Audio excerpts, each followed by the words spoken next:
Thank you, sir. Thank you very much. Now, without wasting a time, now I request our immediate past president and today's coordinator for CME, Dr. Meena Pruthi Madam, to please take the proceedings in her hand. Over to you, madam.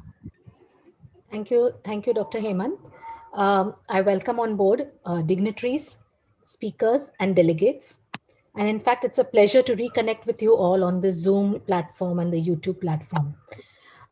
Without any further delay, I would like to go ahead with the scientific CME proceedings so that we can get more and more knowledge from our eminent speakers for the day. Our very first topic of the day is how to build up medical legal shield for small hospitals. And our dignitary and our speaker for the day is, yes, Dr. Dinesh Thakre, sir. He's a national treasurer of IMA Hospital Board of India, and he is the president-elect of IMA Amravati. Dr. Dinesh Thakre, sir, is a graduate with a MBBS with PG Diploma in Pathology and Bacteriology. He's an LLB with International Certification in UNESCO Bioethics, an MA in Journalism, and an MBA in General Management, a BA in English Literature, and is currently pursuing MA in Psychology. He's a member of the Steering Committee of World Medical Association and also a member of IMA Headquarters Standing Committee for Legal Cell and for Food Safety Initiative. He's a master trainer for NABH pre-accreditation level standards in hospital training and also the managing editor of the Journal of Indian Medical Legal and Ethics Association. He has single-handedly conducted 10 awareness programs on issues of hospital and NABH entry-level certification standards. He has chaired the meeting of Process Subcommittee of World Medical Association. He has delivered more than 50 talks and wrote more than 50 articles on various topics which are especially related on medical legal issues. And he's published a poetry collection book, some of which are published in IMA HQ bulletins. He has received 4 IMA President's Appreciation Awards, both at national and 4 at the state level. Welcome to our scientific CME, Dr. Dinesh Thakre, sir. We would be very happy and glad to hear you speak on this topic on how to build up medical legal shields for small hospitals. Over to you, sir. Thank you, ma'am. Thank you for the nice introduction. Please stop your sharing. Yes, Dr. Hemant.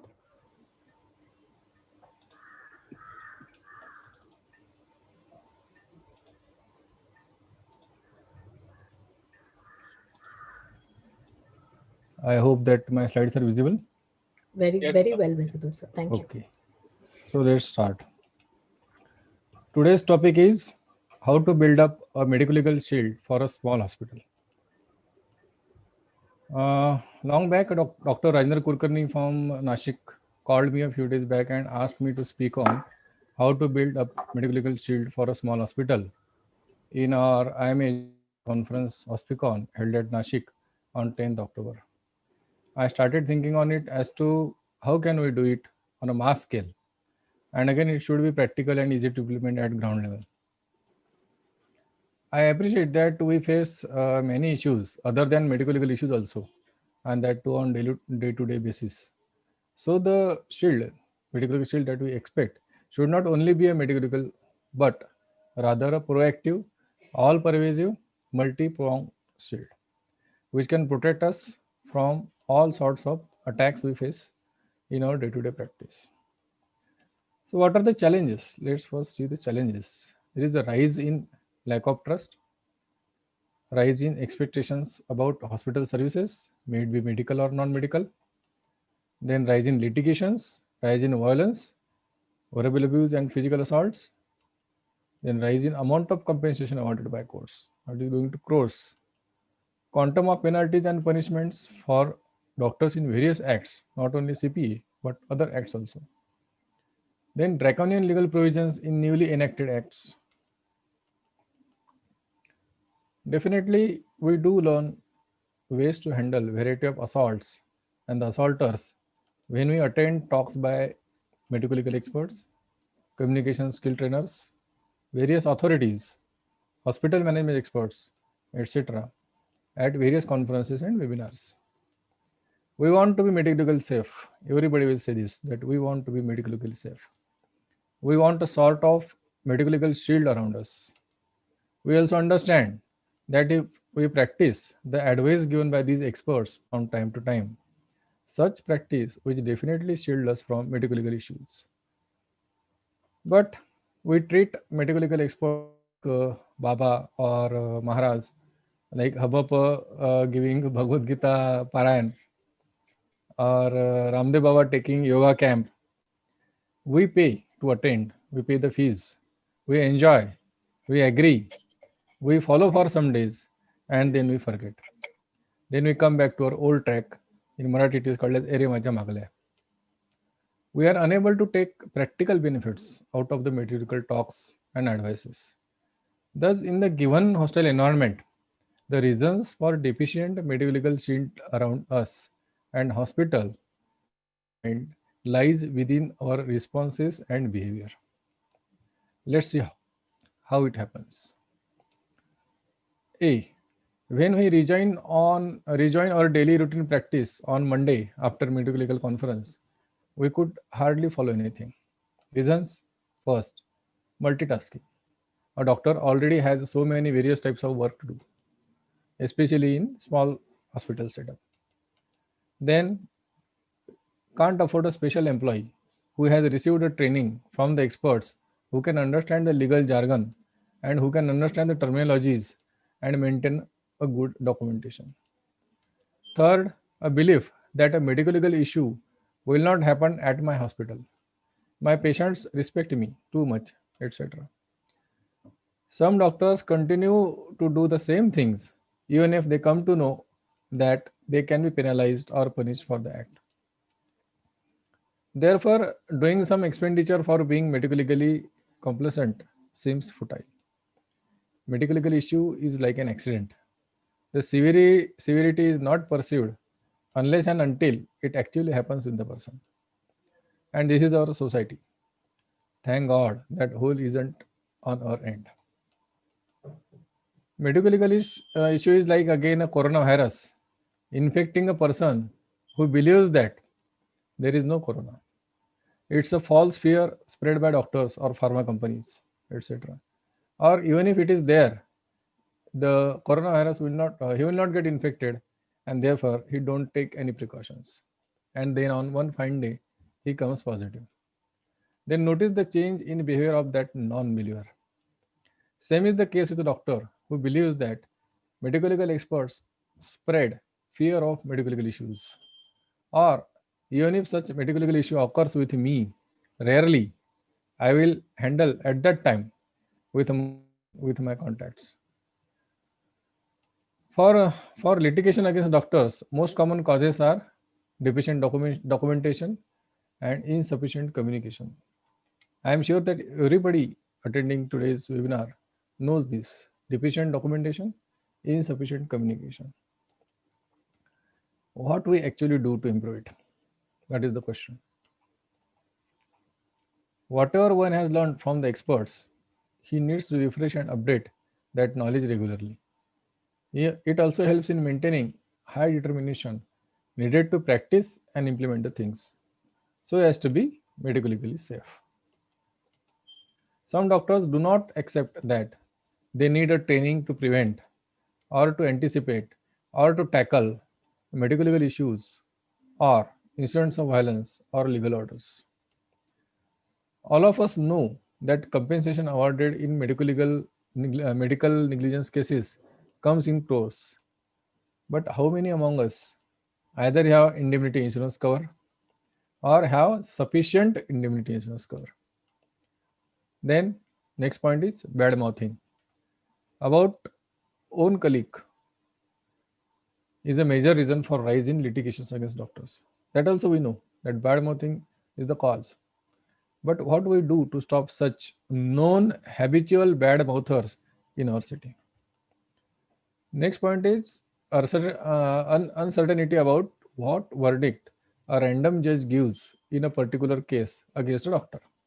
No one can predict, even the liar cannot predict. We are not sure on which evidence the judiciary will definitely rely in that particular case. Therefore, the verdict of sentencing jail for not signing F form under PCPADT Act surprises us. Same is the case with removal of provision of penalty of rupees 10,000 for frivolous complaints by the central government in Consumer Protection Act 2019. We are supposed to be the most intellectual professionals, but we don't seriously find ways to defend ourselves strongly enough. We react like a cat. In this video, I will show this video to you. We react like a cat to all types of attackers. Therefore, they are overpowering us. Now see the video and imagine the modern medicine doctors at your place, at the place of cat. The cat is modern medicine doctors. Now who the rat is, that I will not say. Cat is a modern medicine doctor, and she was having her food.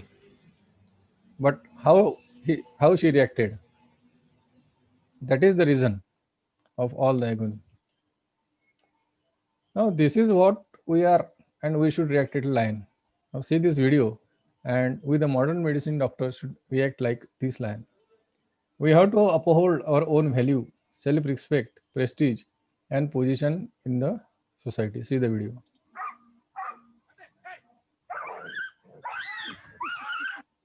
So lion is the modern medicine doctors. You know, during this COVID-19 pandemic, government officials, non-medical government authorities, all are trying to teach us the medicine. And then there is a mismanagement. Whenever there is mismanagement, they held us responsible, that is modern medicine doctors. So it is said that तंग आ गए अब हम तो रोज आते सरकारी फरमानों से, हमने तो सरकार बनाई थी कितने अरमानों से. अब सरकार कोई भी रहो, मैं ऐसा बीजेपी वाला कांग्रेस वाला नहीं हूँ, any government. When we are trying hard to control pandemic and treat the new infection, government intimidates us to cancel license, to cancel hospital registration, wants to audit our bills, caps quantity of oxygen to be given to the particular patient and whatnot. It's like saying, mother is saying to her son, अगर गिर गया तो टांगे तोड़ दूंगी, अगर गिर गया तो टांगे बचेंगी कहाँ? So next point is, society expects self-regulation from some professions like medical profession, judiciary, defense forces, and airlines. Do we exhibit our practice of self-regulation like other four professions do? Then, what is the way out? What is the solution? How can we improve upon the issues discussed above? The proposed solution is hospice shield. Now, how this hospice shield can work? We'll see. There are 7 ways by which we can form a multi-pronged hospice shield around us and around our hospital. Let's see how.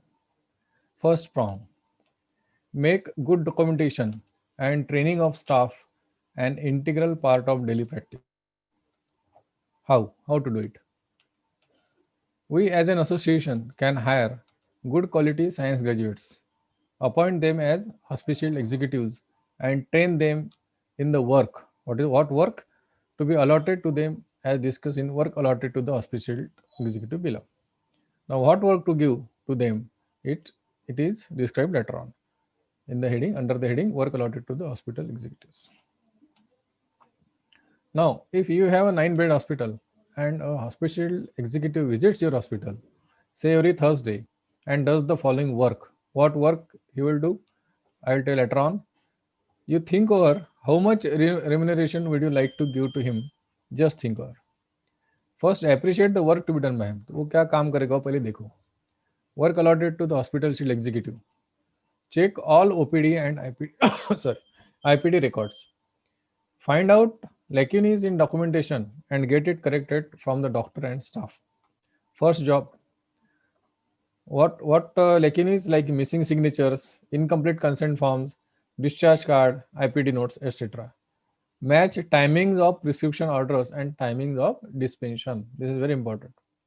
So this is the first work to be done by the executive. Check all non-medical records and other documents to be maintained under various acts. There are so many acts. How many regulations, acts, and specific legal provisions are applicable to us? Any guesses? Just guess at your end, because this is the online thing. I can't see you. So just guess.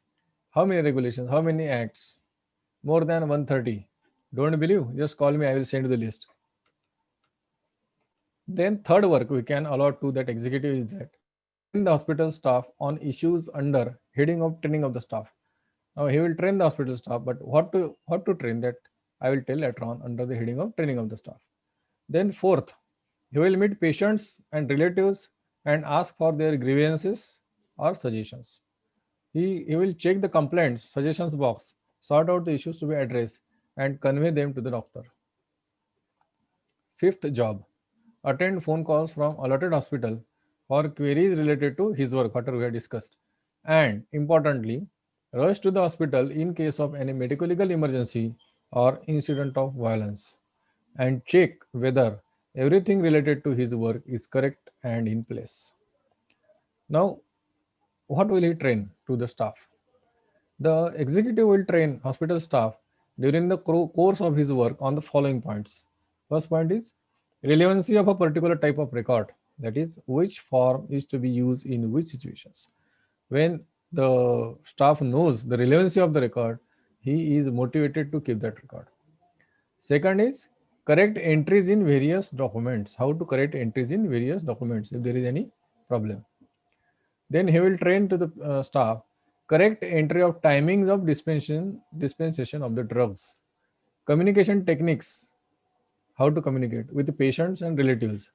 You will say that it is very easy to do entry of timings of dispensation of drugs, but what I am talking about is the matching of the order given and matching of the delivery done. That should match. That is always caught by the courts. Communication techniques. Fifth is when and how to give feedback to the concerned doctor and all other relevant points as per directions that we may give in the future. Now, this is the job that the executive will do. How much remuneration will he give for 9-bed hospital? Just think at your level. If you have a 15-bed hospital, he will visit twice a week. How much remuneration would you like to give him? Suppose you have 50-bed hospital, he will visit 6 days a week. How much remuneration would you like to give for all this work that I told you? So this is suggested fee structure. Let's expect that you will pay rupees 1000 per bed per month. That is what I expect. Per bed per month. For 9-bed hospital, it comes around 9000 per month for all the work he will do. For 15-bed hospital, it comes 15,000 per month. For 50-bedded hospital, it comes 50,000 rupees per month. Cycle will start from the first day of each month. One executive will devote 1 hour per bed per week. Hence, for 9-bedded hospital, it comes 9 hours a week, means 1 full day per week. For 9-bed hospital, the executive visit 1 full day per week. For 50-bedded hospital, it comes 2 full days per week. For 50-bedded hospital, it comes the full week, right? So all the time, the executive will be at your hospital seated. And because one executive will be allotted only 50 beds, therefore for 50-bed hospital, one executive will be fully allotted.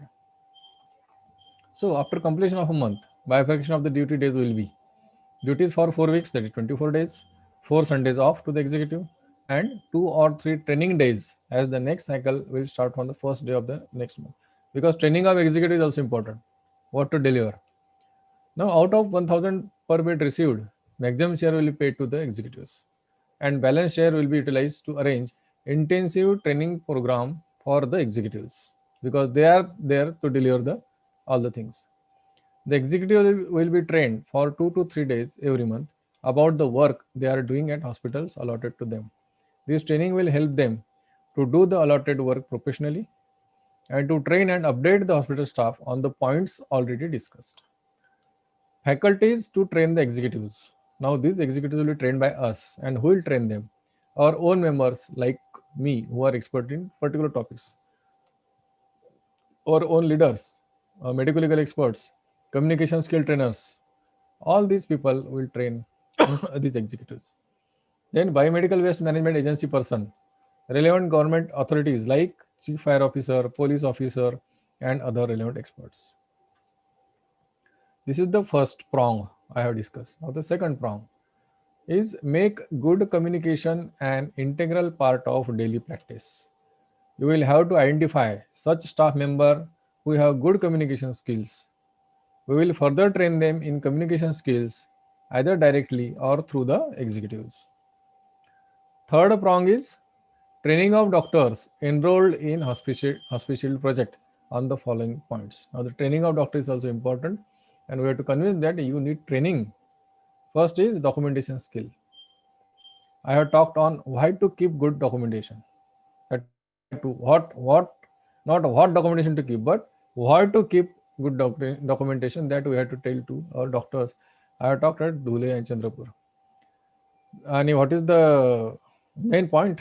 Crux is that maximum monitoring in minimum time. That is for doctors, the documentation skill. Then communication skill. Most intelligent doctors may not be good communicators, but definitely the famous doctors are always good communicator. Third, prevention, anticipation, preparing for, handling, and post-event response to an medical legal situation or event or emergency. I repeat, what we need to train to the doctor is the prevention of medical legal situation, event or emergency, anticipation of the situation, preparing for such medical legal situation, handling of such medical situation, and post-event response to such situation. Then fourth, prevention, anticipation, preparing for, handling, post-event response to incident of violence, hospital violence. That also we need to train our doctors. Then third prong is interactive sessions with authorities like law implementing agencies, IMA, PPS schemes, office bearers, judicial personalities, journalists, lawyers, social reformists, public figures. Why? Because then we come to know their angle, what they think about whatever service we are giving. We may feel that I am giving this much service, that much service, I have so much devoted, etc., etc. But what other people think about us, that we must know. Now the fourth prong, that is enrollment in IMA PPS schemes. In this, PPS means Professional Protection Scheme. In this modern era of capitalism and with no cap on compensation to be awarded by the District Consumer Commission as per CPA 19, every doctor needs indemnity insurance. Such insurance cover from our own association is always better. We can arrange talk on IMA Maharashtra State Professional Protection Scheme at any branch. Now fifth branch, medical jousting prevention cell. What is this fifth prong?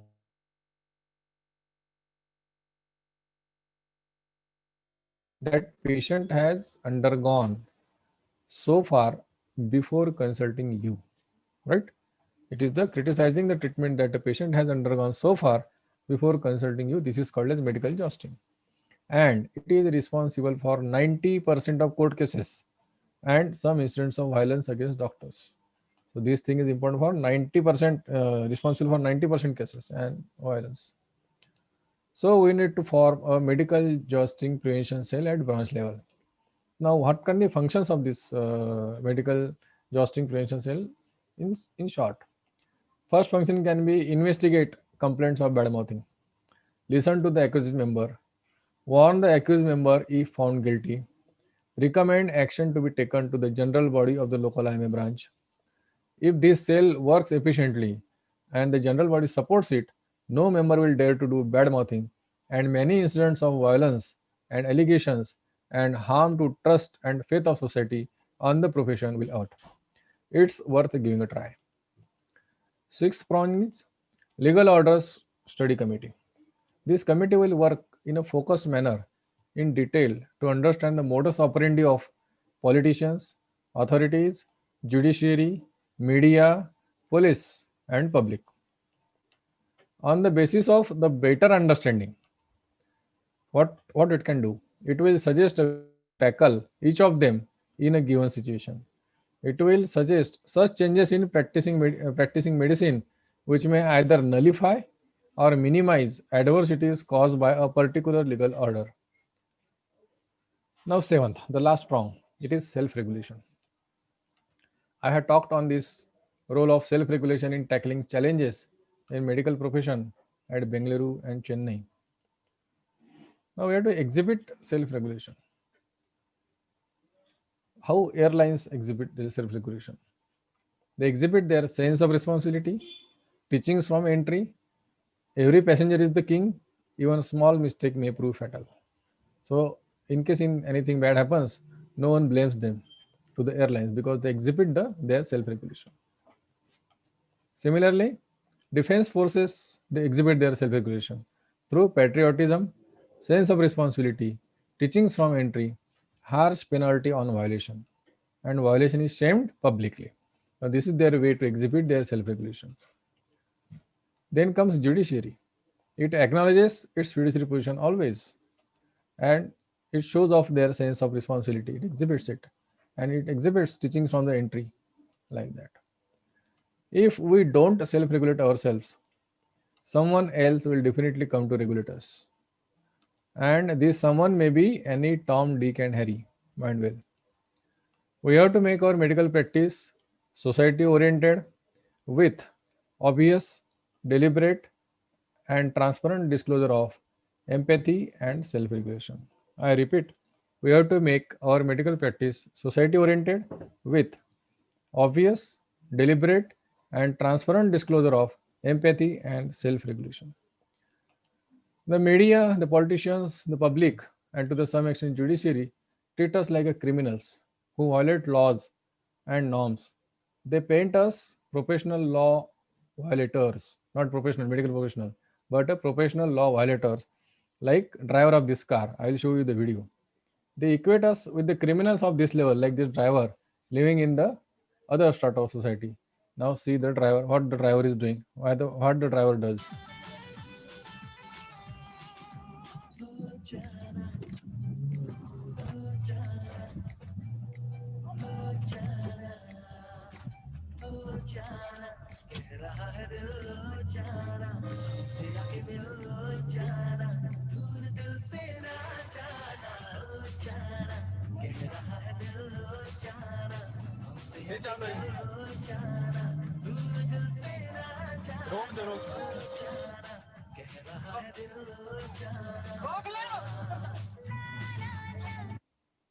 Do we behave like this with the authorities or the patients or the law-abiding other citizens? No, but they promote, they show off like this for us.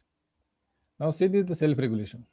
Now this video, the first car driver is not overtaking the cow because of two continuous yellow lines you can see in the video on the road. That means do not cross the line. And there is a kilometer long queue, but no driver is trying to overtake. Of course, this does not happen in India, but that is what is expected. They all expect this level of self-regulation from us, that is medical profession in India, wherein every other profession other than doctor will definitely try to overtake in such situation.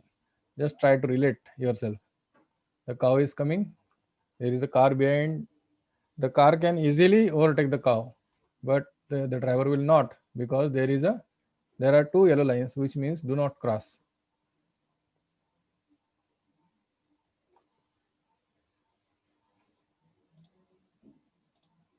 This is the more than 1 kilometer long line, but no one will cross.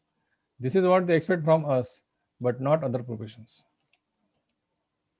So a journey of self-regulation, it can be done. Yes, we are ready, but it should be done together. We can lead as the doctors, but lawyers, managers, reporters, governments and police with whom we live with society, they should also self-regulate. But what they do when they visit, what does the police do, what do the authorities do, what do the lawyers do when they visit a doctor or visit such a place where they feel that there is some illegal things going on. ये बंद कराने आए थे तवायफ के कोठे, मगर सिक्कों की खनक देखकर खुद ही मुद्रा कर बैठे. आते हैं सेल्फ रेगुलेशन सिखाने के लिए, लेकिन जैसे ही उनको कुछ कमीशन कट या कुछ दिया जाता है, दे इट इज सेड दैट मगर सिक्कों की खनक देखकर खुद ही मुद्रा कर बैठे. So take home message at the last. It's high time to build up a shield around us and our hospitals. Not only medical legal shield, but all pervasive multi-pronged hospital shield. Only we will have to do this for ourselves. No one else will come for us. First is make a good documentation and communication integral parts of our daily routine practice. Involve staff into this and train them adequately. Delegate this work to well-trained and well-paid, updated hospital executives.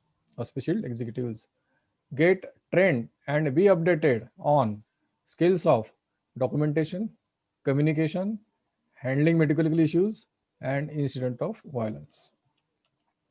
Have a sufficient indemnity insurance cover. Take curative steps to stop bad mouthing.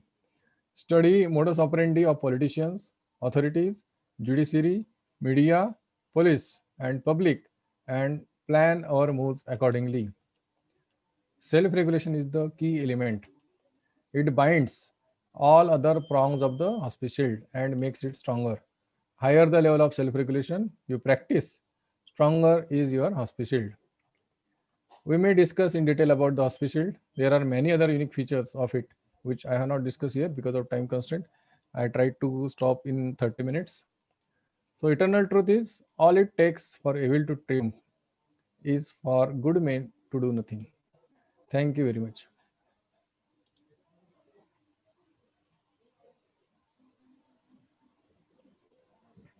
Hemant? Yes, sir. Yeah. Meena ma'am, can you unmute yourself?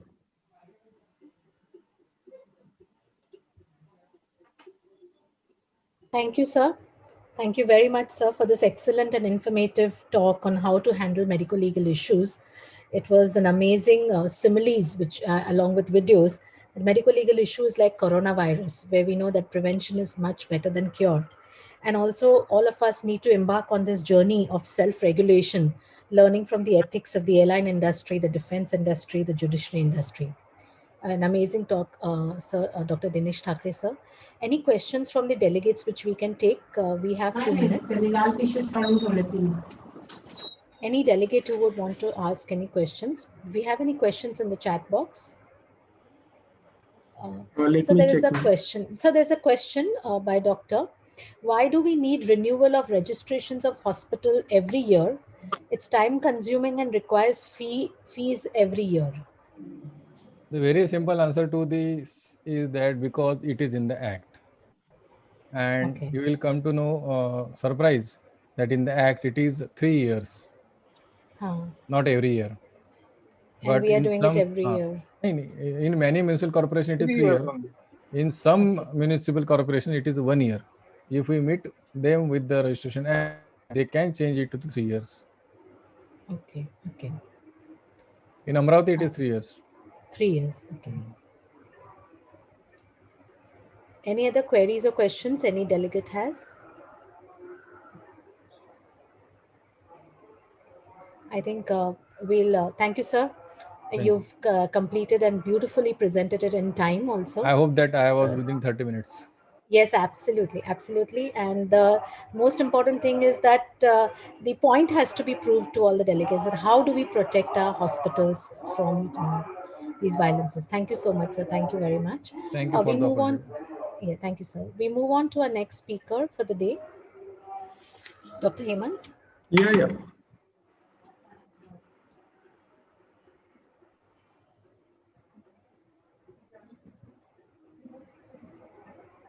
Is it seen? Yes.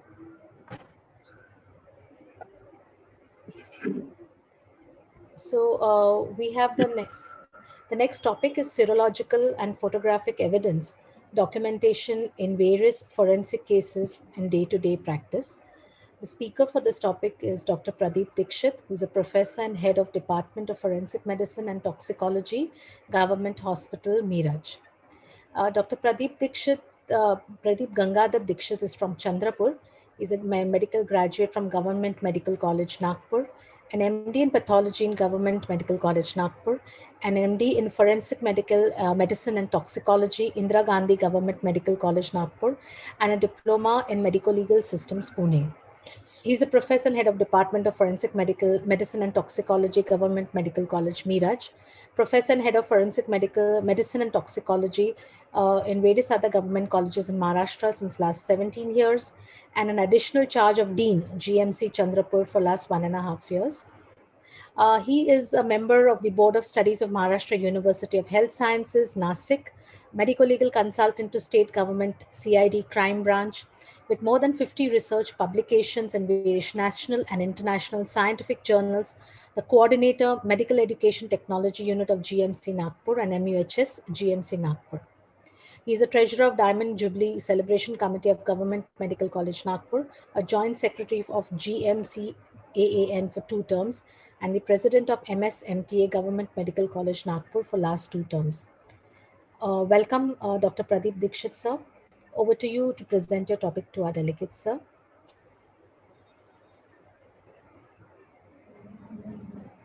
Yes, Dr. Pradeep Dikshit.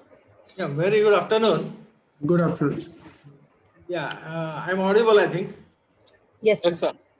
Yeah, thank you very much for giving me chance to discuss this particular issue of forensic serology and forensic photography as a evidence in various forensic cases of day-to-day practice. Actually, to start with,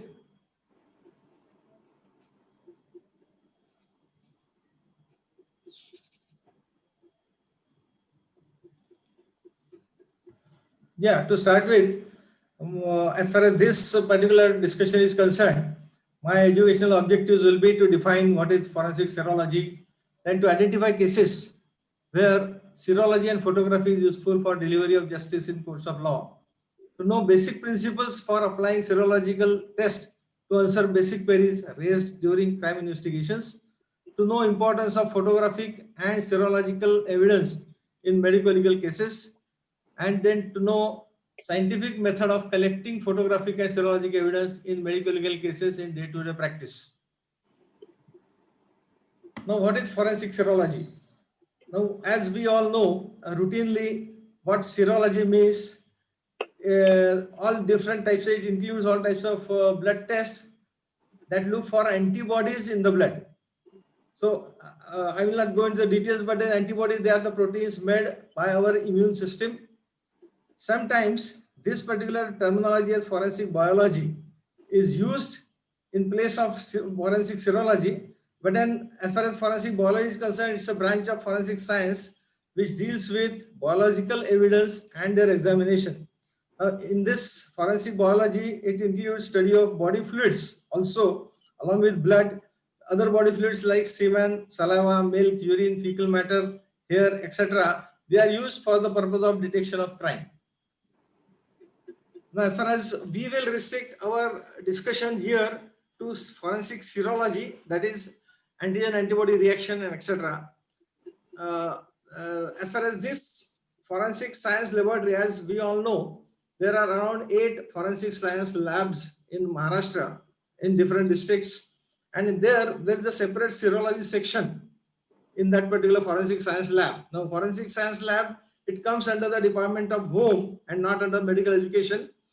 Different in this particular section of serology, they are doing blood typing, characterization of unknown blood, stain patterns for crime reconstruction. Then they are doing paternity testing. Then they are doing semen identification in the rape cases, and the important is DNA techniques used for identification. Examination of biological materials play an important role. As we all know, these materials which will be of use, and different types of antigen antibody reactions and different types of serological reactions can be done on these materials. The important one here is blood and semen. Others are saliva, urine, fecal matter, milk, hair. Now, trace evidence is many times used. This particular word is used. Now, this trace evidence means it is based on this particular principle of Locard. Edmond Locard, he was the head of the Institute of Criminalistic in the University of Lyon in France. He put forth in this particular theory of interchange, also known as Locard's principle of exchange, which means whenever 2 objects come in contact with each other, there is always chance that there is some exchange of material from one to other. which may or may not be visible to the naked eye. So the material which is not visible to the naked eye is what is called as the trace evidence, and we should look for collecting such evidence for criminal investigation. This material, you can collect it from a scene of crime, from a weapon, from a wound, from a body, or the clothing and or the belongings of the victim or the assailant. Now this trace evidence, it proves the association of that particular person to the event occurred at the scene of crime or at a crime scene. Now material which is important is again the different stains of blood, semen, saliva, milk, urine, feces, foreign material like hairs, buttons, coins, etc. So we should look for this particular trace evidence very minutely. Now, blood as a trace evidence. This is most important part. Blood as a trace evidence is very extremely important in medical legal practice. The most commonly the cases we are come across in day-to-day practice are the cases of injuries, cases of assaults, then different homicides, and the important is sexual offenses. As far as injuries, murders, and assaults are concerned, generally the people from forensic medicine, they are looking after that. But then as a practitioner, as a private practitioners, you are also come across these cases of injuries. You are treating the cases of injuries. You are treating the cases of assaults or the attempt to murders. There the patients are admitted in your hospital, and then cases of sexual offenses. As far as blood is concerned, I will not go into the details of it. It's a mixture of many components of cells, inorganic substances, enzymes, water, proteins, etc. Now, basically, this blood, after clotting, what we get is a serum. Now, this serum contains many types of antibodies. Now, different types of serological tests which are used on this serum is agglutination assays, where antibodies which are exposed to certain antigens, they will lead to particle clumping. A routine example is blood grouping, where there is a agglutination. Then other is a precipitin test. Now, particularly this precipitin test is used where to know whether whatever stain of blood, it belongs to human or animal. So here, this blood is injected in animals like rabbit over a longer period. Antibodies are produced in the animal. When this serum is collected from this animal and is mixed with that particular sample of the blood. If there is a precipitation, it means that the sample belongs to human. And other is the Western blot test, particularly the antimicrobial antibodies in the blood. They are detected through this Western blot test. Commonly used serological test in the criminal investigation is blood grouping. Now, this blood grouping, it is these blood groups, as we all know, it is a hereditary factor. It is inherited from the parents. More than around 30 blood groups are identified. The common is ABO and RH, which is in a routine practice. We are using these two blood group systems, ABO and RH. The importance of this blood group in forensic medicine is it is used in identification in criminal investigation, particularly in mass disasters, where you have to identify a person. So basically, identification purpose, the blood group is used. Then disputed parentages. It may be disputed paternity or disputed maternity. Then transfusion hazards and reactions during transfusion hazards. The investigation of such hazards, here the importance of serology is there. Now here the important in transfusion hazards are many times the patient who has undergone transfusion, if there is certain reaction, then there can be allegations against a treating doctor of negligence. So during investigation of such type of the transfusion hazards, we are using this forensic serology as a tool, and then you have to verify the cross-matching, whether cross-matching is particularly properly done or not. Then you have to verify whether proper handling of that particular blood is there, proper storage was there or not.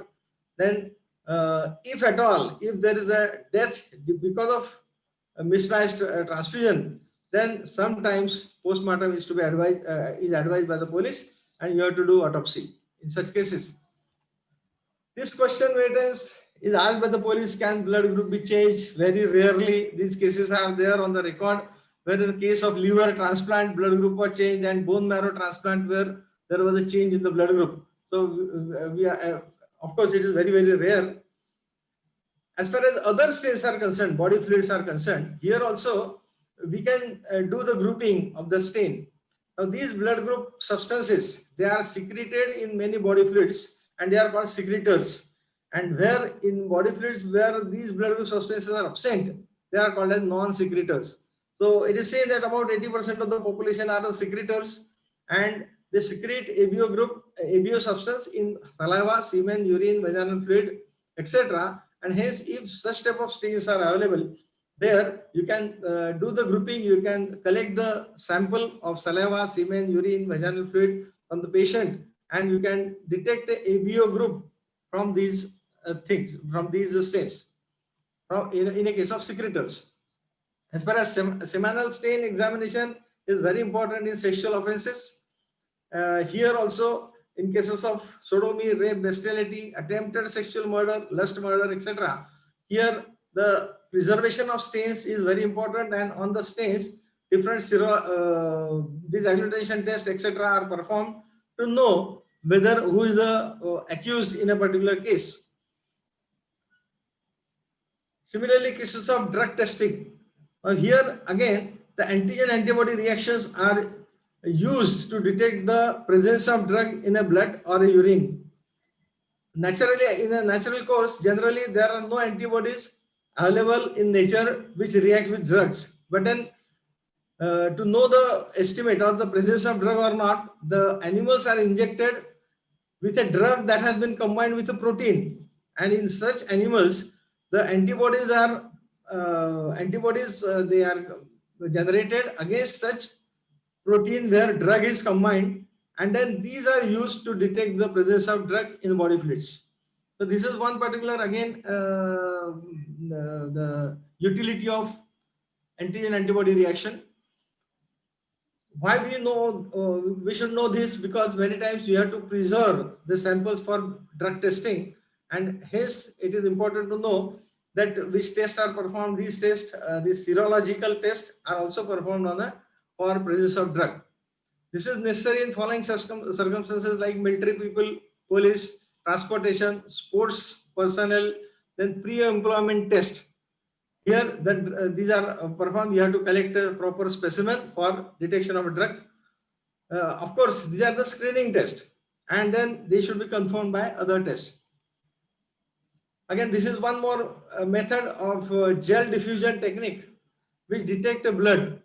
Now here again, there is a antigen antibody reaction. The two, they move in the gel by electrophoretic method, and then there is at a junction of the two, there is a precipitation. So this is one more method where you can detect whether there is a blood or not. This will not come under the serology actually, but then DNA fingerprinting, just a passing remark, the individual identification is very possible. If you compare DNA fingerprinting from the blood grouping, in blood grouping you just you exclude that particular person from the allegation of one particular crime. But in DNA fingerprinting, you actually identify that particular person, because there will be so many persons with the same blood group.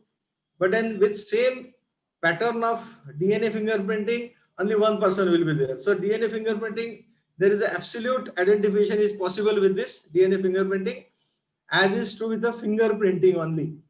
So it is for identification of a person, it is very important. Of course, this doesn't come under forensic serology, but then some they do consider it as one of the tests. Here again, this is important in paternity and maternity analysis. This is, I think, in short regarding forensic serology. Coming to forensic photography, this is again a very upcoming branch in forensic science. It plays a very important role in crime investigation. This is also called as a crime scene photography. This is very economical. Now you all know we have got a very good phones with so many megapixel cameras in our cell, and it is very easy to capture an image. So this is very economical right now. It provides evidence at a very faster rate. But then as far as forensic, its application in medical legal cases are concerned, what is called as forensic photography. It was first introduced in 1851 in Belgium, and later on it becomes a very advanced technology later on. Now, the advantage of this forensic photography is that it is useful to assess the object's position.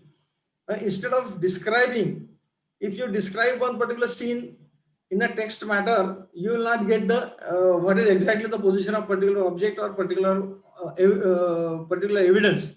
But then if you see the photograph, you are immediately you can assess what can be the position of that particular object or that particular evidence. So it is very useful to assess the object's position, then its location and its relation with the objects which is difficult or impossible to explain in its entirety by just explaining only by writing on the document. So by looking at a photograph, you get many information of a scene. It improves the likelihood of detecting different injuries on the body. Sometimes we miss certain bodies, but then in the photograph you are saying that yes, there is one more injury. So it improves the likelihood of detecting injuries. It increases the accuracy of diagnosis. You can very well increase this particular accuracy of diagnosis by taking a proper photograph and looking at the different characters of that particular injury or like that. It allows us experts to comment on evidence without being present at the time of forensic and medical examination. Because many times, many plain MBBS, they are doing postmortem or they are issuing injury report on the basis of whatever they have seen.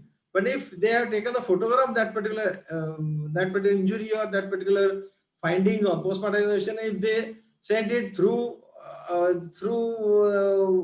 maybe WhatsApp. Today we have got a different mobiles, Android phones are there, and they share that with some expert who is sitting at a different corner of a world maybe. So he can take a consultation from him by sending that particular photograph through this channel. So he allows experts to comment on that particular evidence. As far as application of this photograph in day-to-day practice is concerned, particularly sometimes a person who is brought from asylum and there are different types of injuries on the body, you can guess whether probably this is allegation, there can be allegation of physical torture and ill treatment against that particular management of the asylum. Or in cases of sex offenses, a minor injuries on the private parts or other body parts, they can be photographed properly. Cases of injuries of assaults. Many times a person coming with the injuries, he hide the history and then you can photograph it, and later on if it turns out to be a case of assault, you can very well subject it for or you can produce it as evidence. Then injuries of attempted suicide, getting admitted or attending OPDs. Here also you can very well keep such records properly photographed injuries for further reference. Then abnormal findings during surgeries. Many times a surgeon who is doing surgery and if found that some abnormal findings there inside the peritoneal cavity, particularly foreign body in the peritoneal cavity, etc. So he can photograph it and keep it as a evidence for further inquiry. Then injuries of firearms and blast injuries, they are very important. Nowadays the cases of injuries and firearms are increasing, and then these firearms, if you take a proper photograph, you can send it for ballistic experts. There is a separate division in forensic science laboratories, and from the photographs from different characters of the injury, they can guess from what can be the range of the fire, what type of firearm it can be, etc. So instead of describing injuries in words, you can take a photograph, keep it as evidence. Then injuries of bones, particularly newly married girls, they are coming to in OPD or for admission. Cases involved in crimes using acids and alkalis also. Here also, these cases are also increasing. You should take a proper photograph for further inquiry. Then regarding if you are examining a medical legal case brought by police, or sometimes only the person is coming without a police in a medical legal case, there are different stains of the body or stains of the clothes or certain foreign bodies on the body. Then preserve that. It is, you should record the presence of this by taking a photograph, and then you can or this can be subjected for investigation. Now why? uh, Of course, now we are taking photograph, but why it is important to know the basics of the photography? Because any photograph will not be accepted in the court. There are certain rules, regulations, how that photography was done, and whether there is a proper documentation of it or not. Then only it will be accepted as a evidence in the court of law. So every photograph taken in the crime scene can be called in the court as a physical evidence. So you may be called, or that particular, or you may produce that particular photograph as a evidence, but then it is not necessary that that photograph will be accepted in the court or by the court. Hence, crime scene photography, the photographer who has taken or who has captured the photograph should have adequate knowledge of mechanics and technical skills for proper documentation of the evidence. Now, again, photographic evidence of the injuries prior to treatment, because if a patient who has come with a say stab injury on the abdomen, multiple stabs on the abdomen, and he is very critical, he is brought to the surgeon. Surgeon is operating on him, and then these injuries, he will treat those injuries by making some stitches or like that. So there is an alteration of the character of that particular injury. So simultaneously, you should arrange for the photographs. Of course, treatment is must. Treatment is the treating that particular person is priority. So you have to arrange for photograph also along with treatment, and then these photographs will be of help for forensic experts to comment on which type of injury it is, what can be the type of weapon used in that particular case, etc. So by looking at the injury, by looking at the character of injury, the forensic experts can guess that which type of weapon must have been used by the accused. So for this purpose, photograph will be of help to the forensic experts. Then to record and preserve as found conditions of the scene for future reference. Of course, this is related to the scene of crime, but then at the same time, if a patient is coming, medical legal case is coming to you, then on that particular case, if certain type of evidence you think probably is a important, which will be important or which will be useful for investigation, then I think you should record and preserve that particular by taking photograph those abnormalities or those foreign or those evidences as is seen for the first time in your case. So to show the relative position of evidence at the scene, then to establish the relative dimension of the evidence, to cross complement other evidence and collection techniques. So these are the purposes of forensic photography. The principles and procedures of forensic photography are these should be known to everyone, though we are not experts in photography, but still some basics you should know. Number one is securing the scene. Now whatever, if a person is coming for the first time and then he has certain abnormally observations, certain observations which are doubtful, take a photograph and keep it like that for further investigation. So after the crime has been established, scene should be secured as it is. Any reallocation of the scene or any disturbance at the scene will lead to a wrong evidence. Then evaluating condition, your conditions such as light. Before photography, we should see that there is sufficient light, and you should evaluate it. Your camera settings you should properly do, and then take a photograph. Shooting the scene, photograph should capture entire scene. So if you are working, if working at a particular position, then entire scene should be captured first, and then close-up shots. Photographing the victims. While photographing the victims, location, injuries, and condition of the victim should be highlighted. the evidence which you have to photograph, you should take a photograph at a right angles, eliminating probable distance distortions for clear visualization, and each part of the evidence should be photographed with scale. So scale should be kept before by the side of the injury or by the side of that particular evidence to signify its size and size. So that is important before capturing the photo. Placing evidence markers, certain labels or certain tags should be kept there to identify that particular evidence markers. What was that particular thing, where it was there, and what was the site, etc. Then use of special imaging techniques, particularly lasers, blue or green lights, and color filters, etc. But that is not in day-to-day practice. We are not using it. The experts are there to lift up the fingerprints, latent fingerprints, etc. Shots, whenever you are taking shots, it should be in a very patterned manner. Like you should go clockwise or anti-clockwise series of shots you are taking. It is not like that you are taking the shot of east direction first and then the west direction first, like that. So you should go clockwise or anti-clockwise when you are taking series of shots. We will not go into the details of how the image is captured. Certain factors there: shutters, aperture, then flash, external light source, or depth of the field exposure. But they are all the things which are usually used by the experts in photography. These are the basic equipments which are used: DSLR camera, then compact flash card, digital card, etc.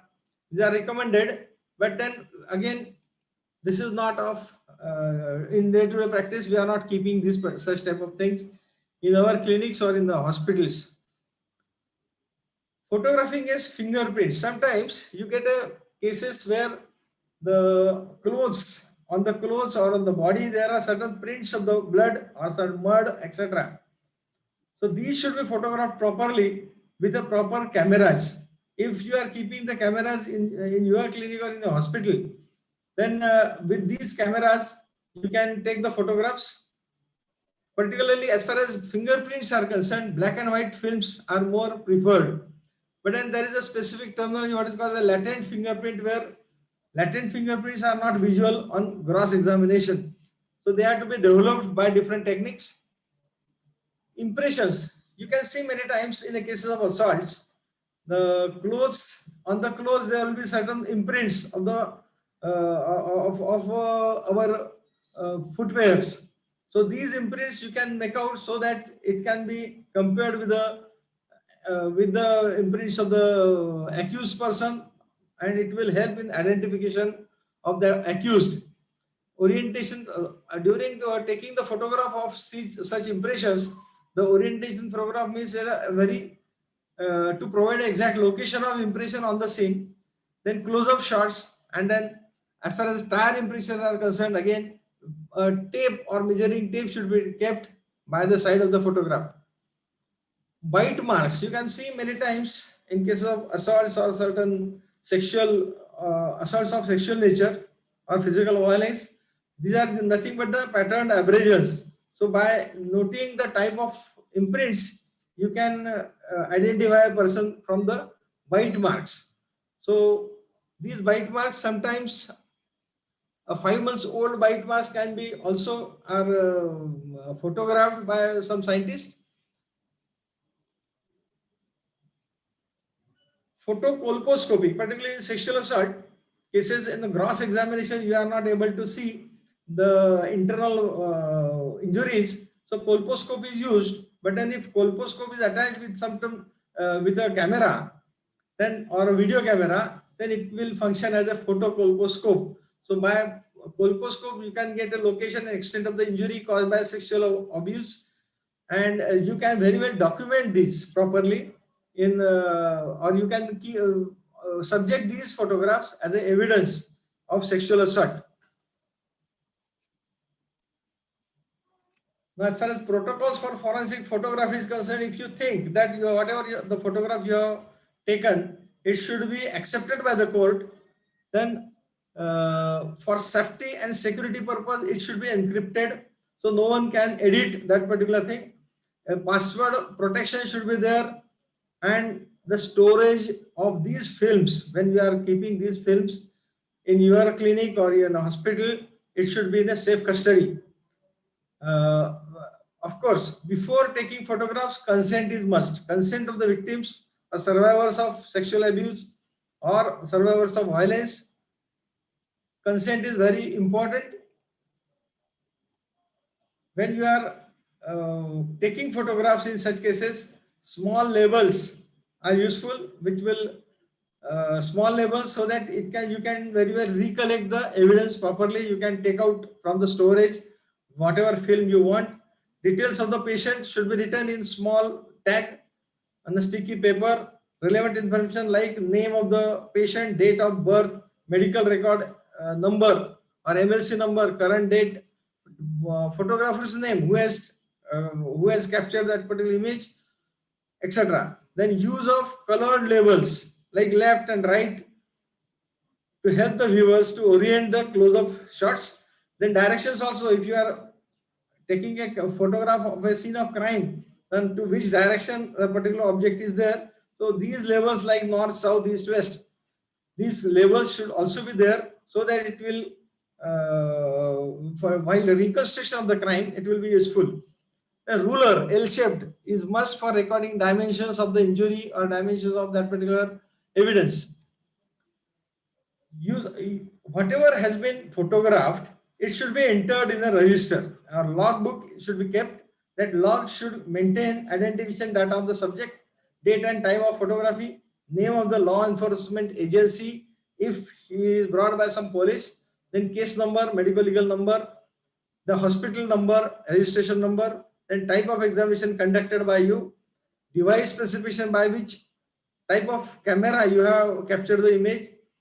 If there is a special photographer or who has captured the photographer, identification of that particular person, then chain of custody should be maintained. So photographer, how you have captured that particular photograph, at what time, etc. should be mentioned. Specification of storage device, in which device you are storing that particular image. If it's a hard copy, what is the how are you going to store that particular image? If it is a soft copy, then if you are transferring that soft copy in your computer or some device, then you have to specifically mention that it is now transferred to particular device and location of the storage and where that device is kept. So all this should be entered in the register. Ruler is important because it will probably it can be placed parallel to the injury in the same plane of the body. So measure of that particular injury or that particular abnormality or that particular evidence is easy with this ruler. Anatomical landmarks, they should be located properly in the photograph so that it is easy to make out at which position the injury or that particular evidence is there on the dead body, on the body. Macro photography, use of macro photography is useful, but then its magnification is a problem. So this magnification properly should be mentioned when you are using macro photography or a close-up photography.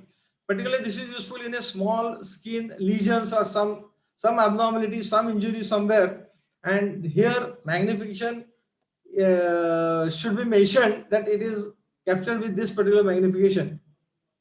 Tripod, sometimes if you are really using this or to take a photograph. Number of shots, generally 3 to 4 should be taken of one object. First is the overall view, then medium view, close-up view, so that all things you can it will be useful to take out some inference out of that photographer. How to document? Now you have to document it. Unless you properly document that particular thing, court will not accept this as evidence. So this is essential in every case to handle it in the correct way. Nowadays, there are geotagged photographs are preferred. Geotagged photographs are the photographs where in the photograph itself there is a date, time and place of photograph is already there. It comes automatically, what is called as a geotagged photographs. Procedure of documentation is important. You have to take generally your daylight is to be used or background lighting should be there. Scale of reference should be mentioned Identification of a person is important, who is taking photograph. Establish the authenticity. To establish authenticity, to record every process, done from capturing an image to a presentation in the court. That all should be mentioned, should be established in the document. The chain of evidence should be maintained, where origin of the photograph, usage, storage, processing of that particular evidence with its integrity is clearly documented. So all this should be documented in a proper way. Then storage, in which what is the storage used for the captured images? It should be stored in a cupboard with a limited access. Then protecting a photographic evidence, you have to protect it and with a password, with a limited access. All this again should be documented in the paper. Challenges of forensic photography is, number one is consent. Now, whenever you want to take a consent, you cannot take consent without, you cannot take photograph without a consent of that particular person. So informed consent should be taken in that particular thing. The statement like photograph are the part of patient's medical legal record, and photographs may be used for presentation before the court or oral presentation or lectures. This should be mentioned in the consent.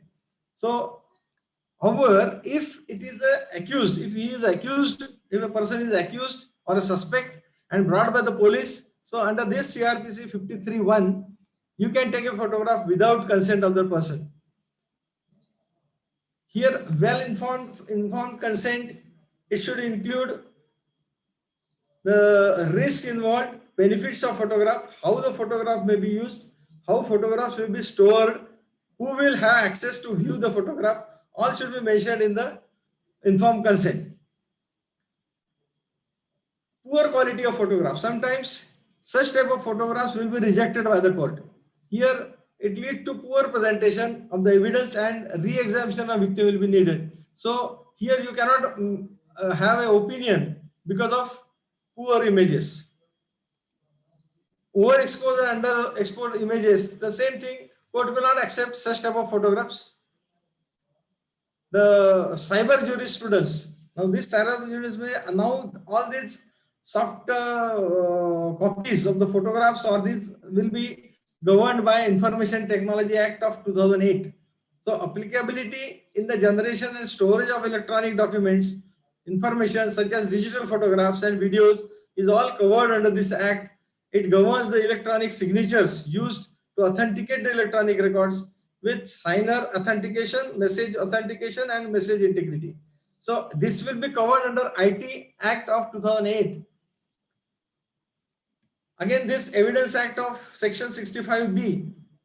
Now this digital evidence is admissible in the court under this act. Now this digital evidence of digital photography is admissible in the court of law. So any electronic document is permissible when following conditions are satisfied. Number one is there should be a certificate which identifies the electronic record containing the statement. A certificate must describe manner in which electronic record was produced. Then it should also furnish the particulars of a device involved in the production of record. So all this should be there. Then only electronic document is permissible in the court of law. Certificate must be signed by a responsible official in relation to the operation of a relevant device. So in a hospital, if whosoever is the hospital in charge, he will certify all these certificates, or he will sign these certificates.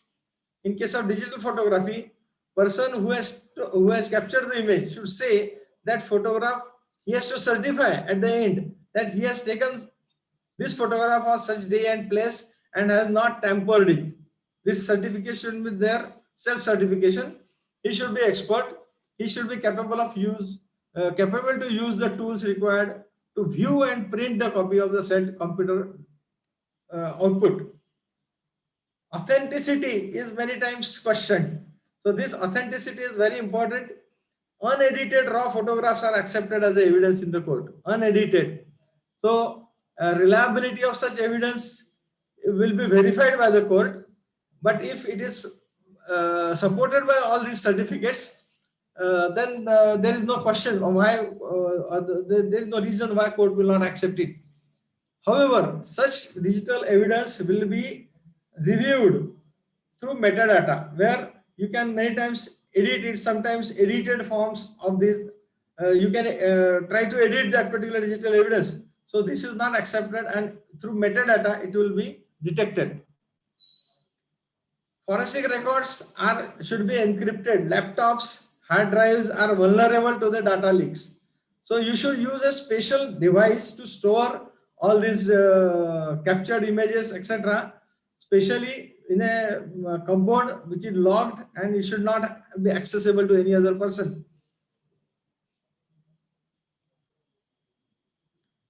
Availability of photographs to the defense counsellor of the accused person during trial. This is many times a problem for us, because availability of photographs of private parts of the victims to the defense counsel or accused cause negative repercussions for the victim. So generally, this is a problem for us. So in conclusion, we can say that forensic serology, it plays a very important role in crime investigation. Proper sampling of the blood and other body fluids help investigating officer to subject these samples for analysis in forensic science labs. Proper preservation of sample after its collection plays a very important role. Photographs, they are adjuncts too, but they are not substitutes for clear and concise written documents. So they are the supplement. They are not the alternative to the written document or a certification. Photo documentation have both clinical and forensic benefits. Choosing a right camera, right technique can capture neutral and accurate representation of the crime scene or evidence. So I think we were.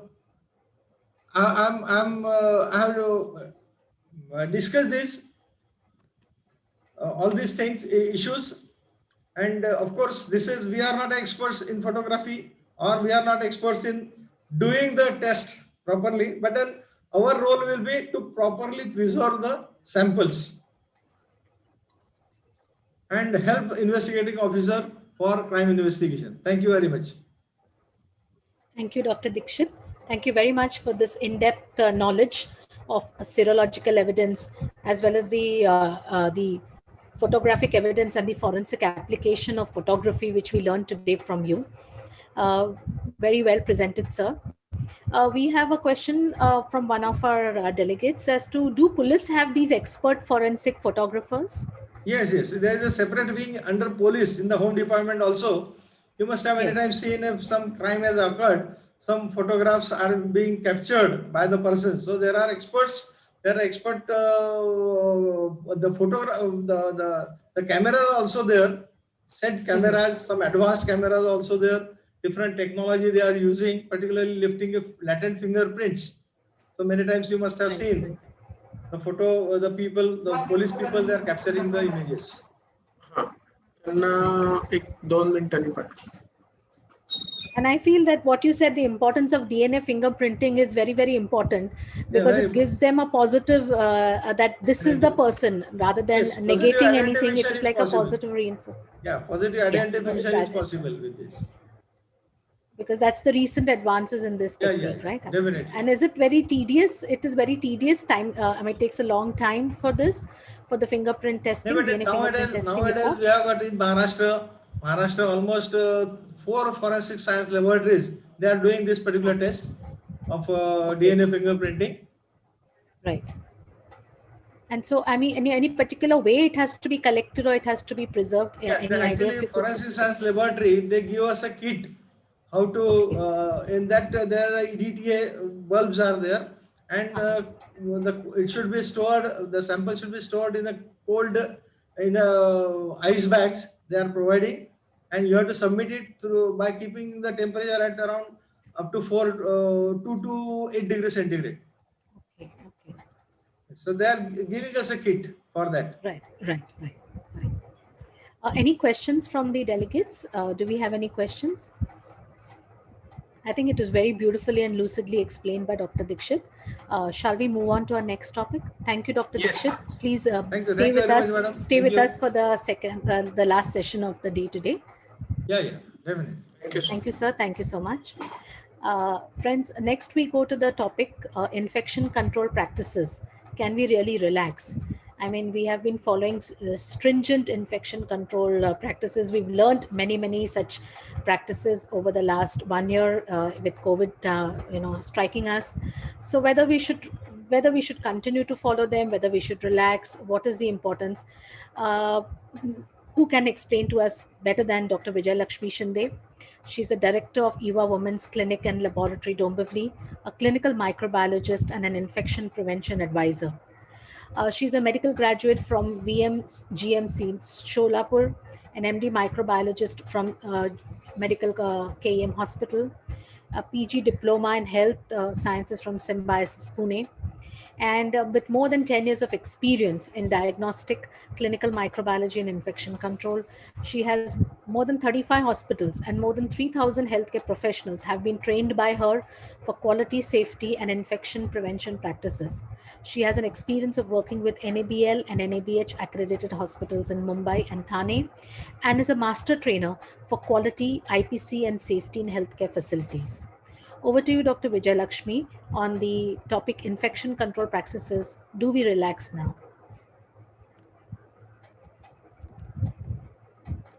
Thank you so much, madam, for the lovely introduction you've given. Can you hear me? Yes, you're well heard, Vijay, Dr. Vijay. Yes. Is my screen visible? Yes. Okay. Thank you so much for giving me this opportunity to speak on infection control practices in this COVID times. So my topic for today is infection prevention and control practices. Can we relax? Challenging times in clinics and hospital in COVID times. So this picture itself, it is self-explanatory. With the healthcare workers, with our shield and with our weapons, are guarding the community since last 1 year, and still, hello, and still, can you hear me? Yes, you're Okay. well heard. I think request all delegates to please mute yourselves. To please mute everybody. Please mute themselves. Yes, so Dr. this. Vijay Lakshmi. Yeah, so this picture itself is very self-explanatory. We are surrounded by the COVID virus, and we, the healthcare professionals, the warriors, are out in the open to treat the patients with our sword and the shield. So, what is our shield? Our shield is the infection control, infection prevention control practices, the core elements of infection control, and our weapons are our treating methods and our healthcare facilities. So, why are we so afraid? Why are we in such challenging times? Why the world is suddenly come to a standstill? Because this is COVID-19, which is a new strain rapidly spreading, causing a pandemic the whole worldwide, less known treatment, with a case fatality rate of 2 to 5% across the world. This is the average rate, although the rate has decreased now. Virus doubling rate is pretty high. RT-PCR cost and availability was very big problem in the beginning. There was confusion relating to the testing facilities. Lockdowns was an issue. Rising cases, burdened healthcare, economic crisis, treatment hunting, post-COVID complications, and now we are waiting for best vaccine and the best results. So too many guidelines around, right? And we are surrounded by asymptomatic subclinical cases, lot of fear. Test, antigen, PCR, which test to do? Treatment protocols, what is exactly working? Non-COVID cases and their management. I think we are landed at this phase. We are now surrounded by a lot of non-COVID cases and also with the COVID cases, which is going to be a tough time for all of us in this coming year. Triage areas, planning, uncomfortable PPEs, cost, lack of awareness of infection control precautions and practices, rising in the secondary infections, that the healthcare associated infections, and many more things which are troubling us. Coronavirus disease is an infectious disease that has spread rapidly throughout the world. In March 2020, the WHO declared that COVID-19 outbreak is a pandemic. The pandemic has severely impacted the healthcare systems, economic and social progress around the world. From few thousand confirmed cases of COVID-19 in the January 2020, cases continue to grow globally. As of on 4 December 2020, there were around 646,03428 confirmed cases, including the 15 lakh deaths reported by WHO. In India, it said there were around many million confirmed cases and around 1,47,92 deaths which have been reported as of on 25th December 2020. So as we look at the title of my topic, should we relax? Healthcare professionals all across the globe are facing the risk and crisis situation in COVID times. Non-COVID care needs to continue with the new normal. With approximately 80% of asymptomatic or mild cases, it's time to understand the magnitude of spread with current data, which is published daily, of infected cases, morbidities, and casualties. Community healthcare begins with the first point of contact for all healthcare queries and symptoms in the OPDs of the general practitioners, primary health centers, community clinics, fever OPDs, small hospitals, and nursing home OPDs. Hospital healthcare with non-COVID facilities need to gear up to cater life-saving elective and emergency admissions. This is the virus we all know. Much is talked about this virus, its complexities.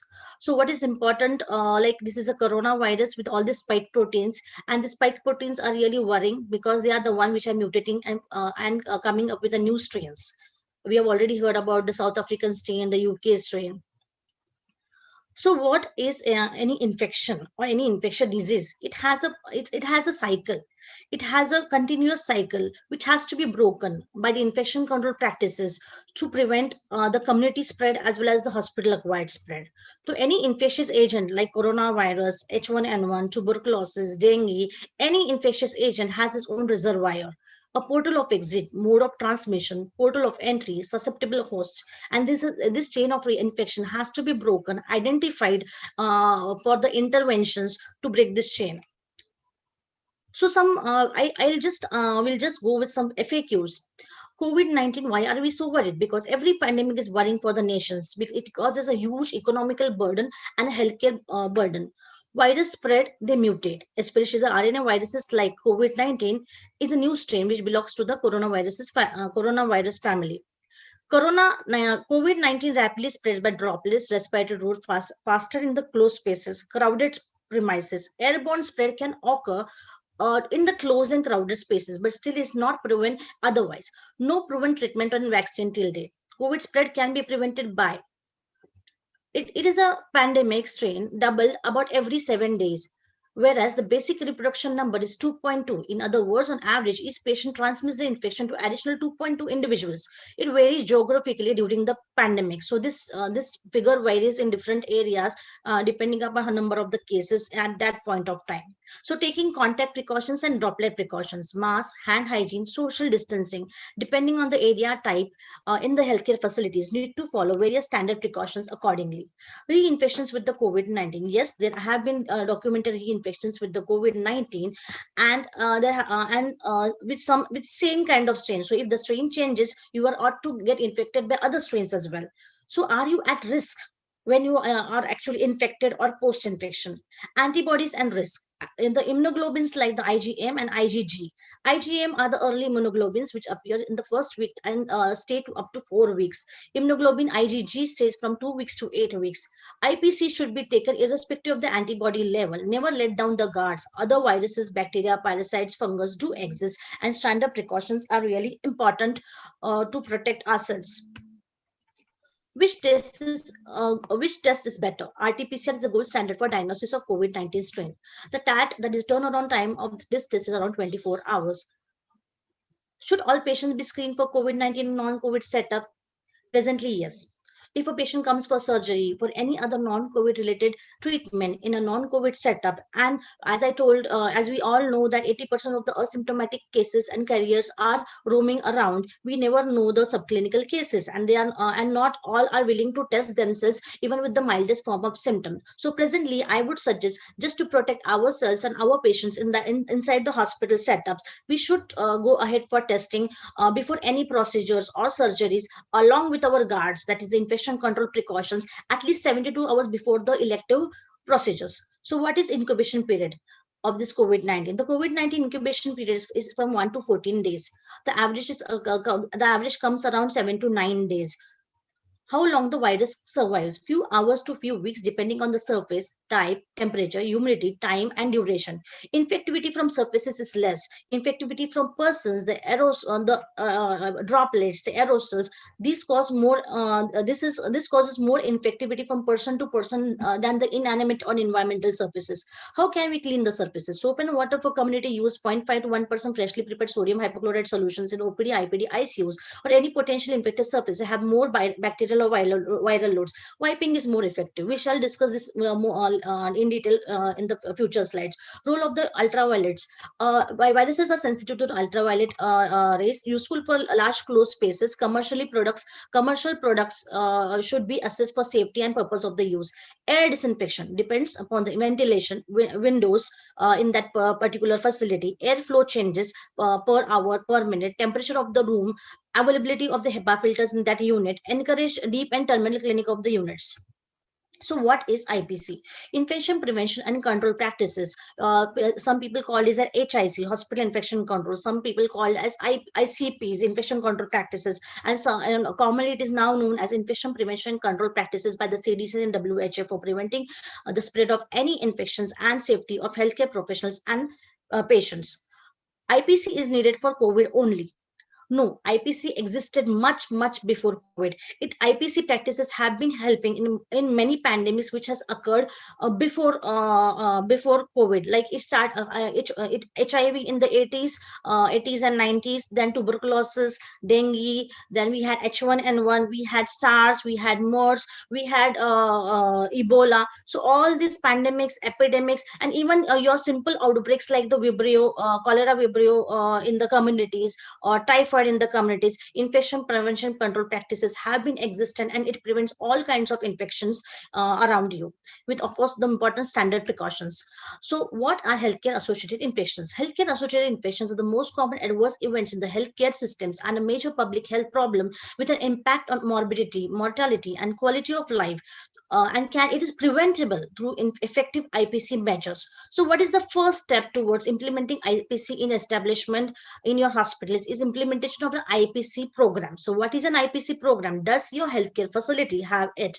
WHO proposes 5 steps for the implementation of the IPC facility program: preparing for action, baseline assessments, development and executing an action plan, assessing impact, sustaining the program over a long term. I would not tell you that it is only essential for the bigger hospitals or anything. It starts from your OPD practices as well. Simple IPC programs can be set up in the OPD practices as well. In future slides, I have some tips for you in the OPDs also. So action plan for sending the IPC for your facility. Constitute an IPC team. You can have a small team to plan the day-to-day activities and prevent infections in your own setup. Formulate, review, and revise the IPC guidelines on a regular basis. Organize training programs. I think in our previous lecture, our speakers have told about training. Thakare sir has told about implementation of the training programs, and on the regular basis, your staff should be trained periodically, regularly for the same protocol, so that it is refreshed and we become perfect in those. IPC policy making and antibiotic stewardship program is another important aspect of IPC. So in all our hospital setups, in clinics, in OPDs, small daycare centers, we have such kind of scenario. We have medical equipments. We have a patient who is in the IPD. We have a patient who is in the daycare, or is just newly admitted patient. One is chronic patient who is there in the ICU or in the ward since many days. We have the healthcare professionals like us, the nurses, the ward boys, the support staff, and we have the common toilets, bathrooms, the wash basins, and the common utility areas. So all these areas are interconnected in a healthcare facilities. We are all worried about how COVID enters us, it infects us and infects the patients. Remember one thing, when in a non-COVID hospital or a COVID hospital, all the IPC should be followed, because there are many other infections. Being a clinical microbiologist and having diagnostic clinical microbiology with an infection control advisor, I have seen in last 1 year, I have seen many COVID patients who succumbed to Klebsiella pneumoniae sepsis, with Pseudomonas sepsis, Acinetobacter sepsis, and I have also seen a lot of blood cultures showing Candida non-albicans, tropicalis showing sepsis, and patient have succumbed to the secondary infections. So again, coming to the point is like we should not be worried about COVID entering us and spreading to our environment, but there are many other bacteria who are going to affect this already comorbid individuals in your COVID setups or non-COVID setups. So let us all together take the simple steps to prevent this. So what are the elements of standard precaution? The simple steps of IPC implementation or to break the chain of the spread of the infection is the standard precaution. Hand hygiene, respiratory hygiene, PPE, safe injection practices, sharp management and injury prevention, multi-dose vial policy, safe handling, cleaning and disinfection of in the patient care areas, equipments, environmental cleaning, safe handling and cleaning of the soil, linen, spill management, biomedical waste segregation and management, healthcare worker safety, patient safety training and awareness. All are the components of the standard precautions. So standard precaution, what are actually the standard precautions? Standard precautions are simple barrier precautions or the precautions for our own safety and the patient's safety. And how do we take it? They start from basically the hand hygiene till the disposal of the biological waste of the patient generated from the patient. So what are the steps we are going to take while handling such patients and patient related items or patient related fluids? So we shall discuss one by one. So the most and foremost important, which I usually train in my training sessions, is about the hand hygiene. Hand hygiene is the most important and the cheapest method to prevent any infections. I suggest you do, if you do an appropriate hand hygiene, your healthcare facility will be like 90 to 95% free of the dreadful spreading infections. So what is hand hygiene? Are you aware about the 5 moments and 6 steps of hand hygiene? First, you need to have a good infrastructure for a hand. At least you need to have a proper hand wash basin, which is foot operated or elbow operated. Go away with all the towels or napkins at your hand wash areas. They're the most contaminated stuff in your hospital. Just throw them in the dustbin.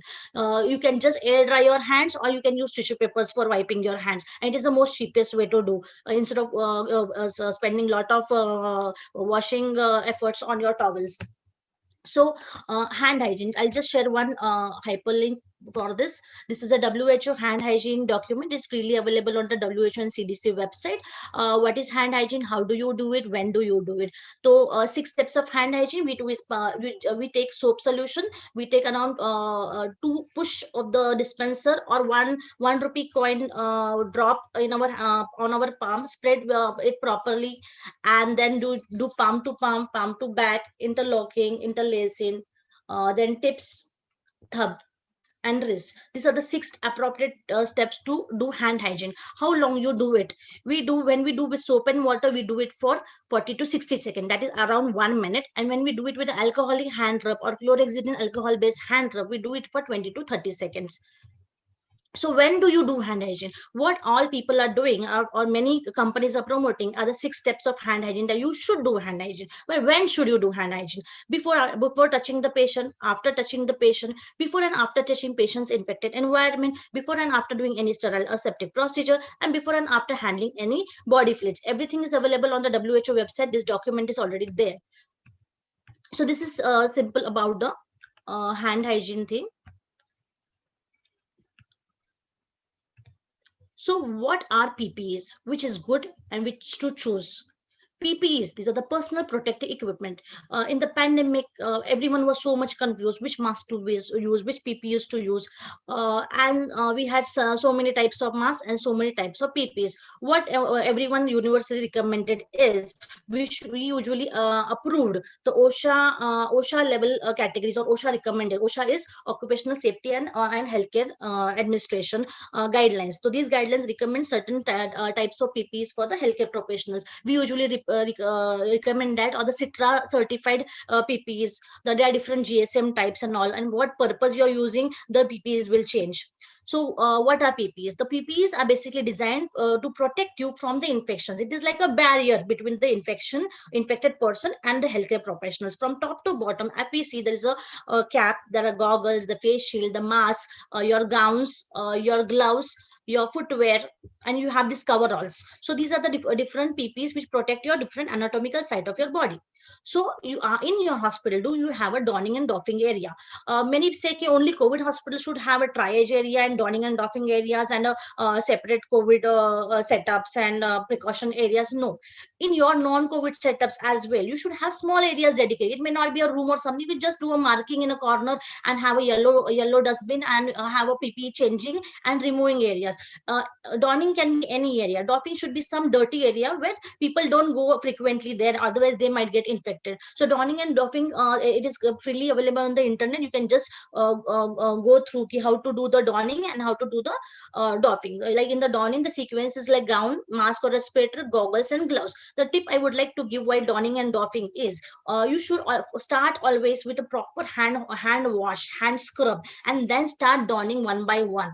And at the end, also do remove hand sanitizer and then enter your work area. When removing, you should identify a dirty area in your setup with a yellow dustbin in a corner, and near that you have to remove all the PPEs and put that in the dustbin. So in the doffing, again, while removing every PPE at every step, you have to do hand hygiene. This will really protect you. And at the end of all the removal, you should do is proper scrub of your face and your hands. Most of the COVID facilities do have scrub stations, like body wash stations also, internationally and even in India. But you can at least do a face wash and your scrub wash.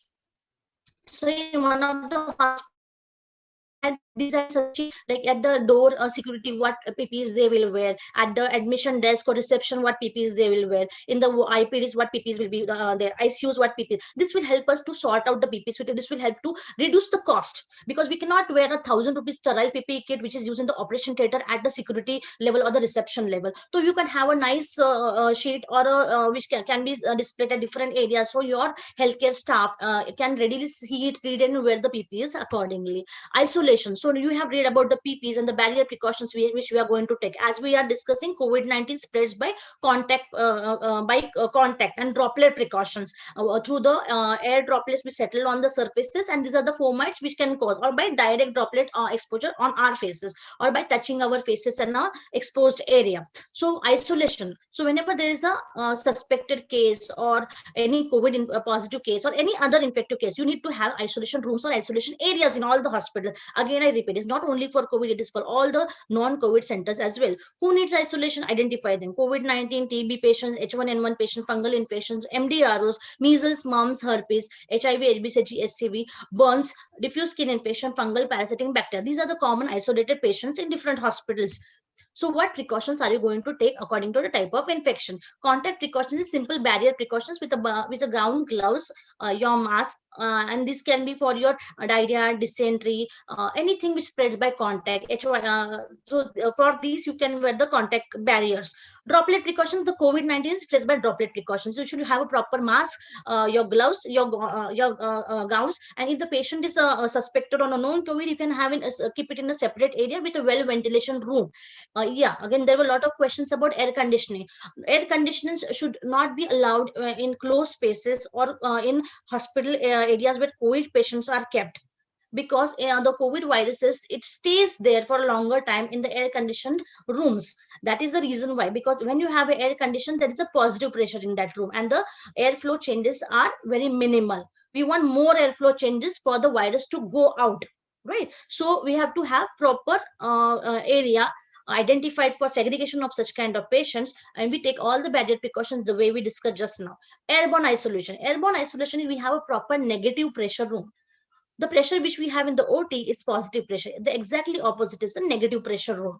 Okay, and in the negative pressure room, we wear N95 mask, contact precautions properly, proper 1:1 nursing ratio, and these deadly viruses are like the Ebolas, the Nipahs, and then you have this the MDR TBs, tuberculosis, H1N1. All of these are the airborne viruses. So occupational safety, are we safe? Are we aware about them? Occupational safety, if you go on the website of OSHA, that is OSHA Guidelines for Occupational Safety and Health Administration, the working environment of the healthcare professional, importance of the PPE, safe and sound workplace, protocols of needle stick injury, blood and body fluid exposure, vaccinations of your staff, pre-employment checkups, post-exposure prophylaxis, risk of exposure to infectious diseases. All these important things have to be told, understood by the owner of the hospital and implemented to have a safe working environment for us as well as for our staff. And of course, automatically you have a safe environment for your patients. So needle stick injury. Needle stick injury is like you have a sharp injury for the or a cut with a. These are the independent topics of infection control practice. I will not go in detail. I'll just brief them in short. Needle stick injury, you get a cut or a sharp injury from an infected patient. Blood and body fluid exposure, the contact of the mucous membrane or a non-intact skin with a infected blood or tissue of a patient. So what do? We just do not panic, just abort the procedure, do not squeeze the injured side, do not suck, wash with soap and water immediately, report to your in charge or the owner or the casualty, and consult an infectious disease expert or an MD physician as soon as possible. And then you fill a proper needle stick injury form. or keep any records in a register who's all the staff who has suffered needle stick injury in your hospital. This will give you an idea how risk your healthcare worker is from different kind of infections in your hospital. So what are you going to do? Take the history of this injured. What is the status of the source of this chart? Like, was the patient positive, unknown source, was the patient negative? What are you going to do? The MD physician or the ID physician or a microbiologist will guide you what to do next. What is the station of the vaccination? The important point, I'll take this opportunity to tell you that hepatitis B vaccination, we take 016 and 1016 1 ml intramuscular dose. This is the regime, and we take the full regime. It is said that we are protected for 5 years, 10 years. There's no significant data on that. The important aspect is once you are vaccinated with 016 dose, you're almost protected lifelong. So whenever you have a needle stick injury, you just have to do the HBsAg antibody titer. If it is about 10, you are protected and you need not revaccinate yourself. But if you is below 10, you have to vaccinate yourself again. So how the next important point we as healthcare practitioners come and face in our daily day-to-day life is how much you know and follow biomedical waste management. We all know that different segregation criteria put down by the MPCBs. Biomedical waste management, Environmental Protection Act 1986 apply to all the persons who generate, collect, receive, store, transport, treat, dispose, or handle any biomedical waste. Occupier means a person who has administrative control over the institution and the premise generating biomedical waste. Responsibility of the every occupier, safe and proper identification, handling, storage, and disposal of the biomedical waste from laboratories and related facilities. Segregation, packaging, transportation, and storage. Untreated biomedical waste should not be mixed with the other waste. Biomedical waste shall be segregated into containers or bags at the point of generation. Means if you have a hospital, at that place you have to segregate properly, then shift to a common place in your healthcare facility, and where the service provider picks it up, and all the documents are maintained properly. So as these are as per the biomedical waste management rules or guidelines placed by the MPCB 2019. They were amended in 2018 and 19 as well. Biomedical waste containers or bags should be prominently labeled with a biohazard symbol and other details as per the rules. Untreated biomedical waste should not be stored more than 48 hours. Ensure no spillage occur during handling and transit of the biomedical waste. So what are the segregation colors?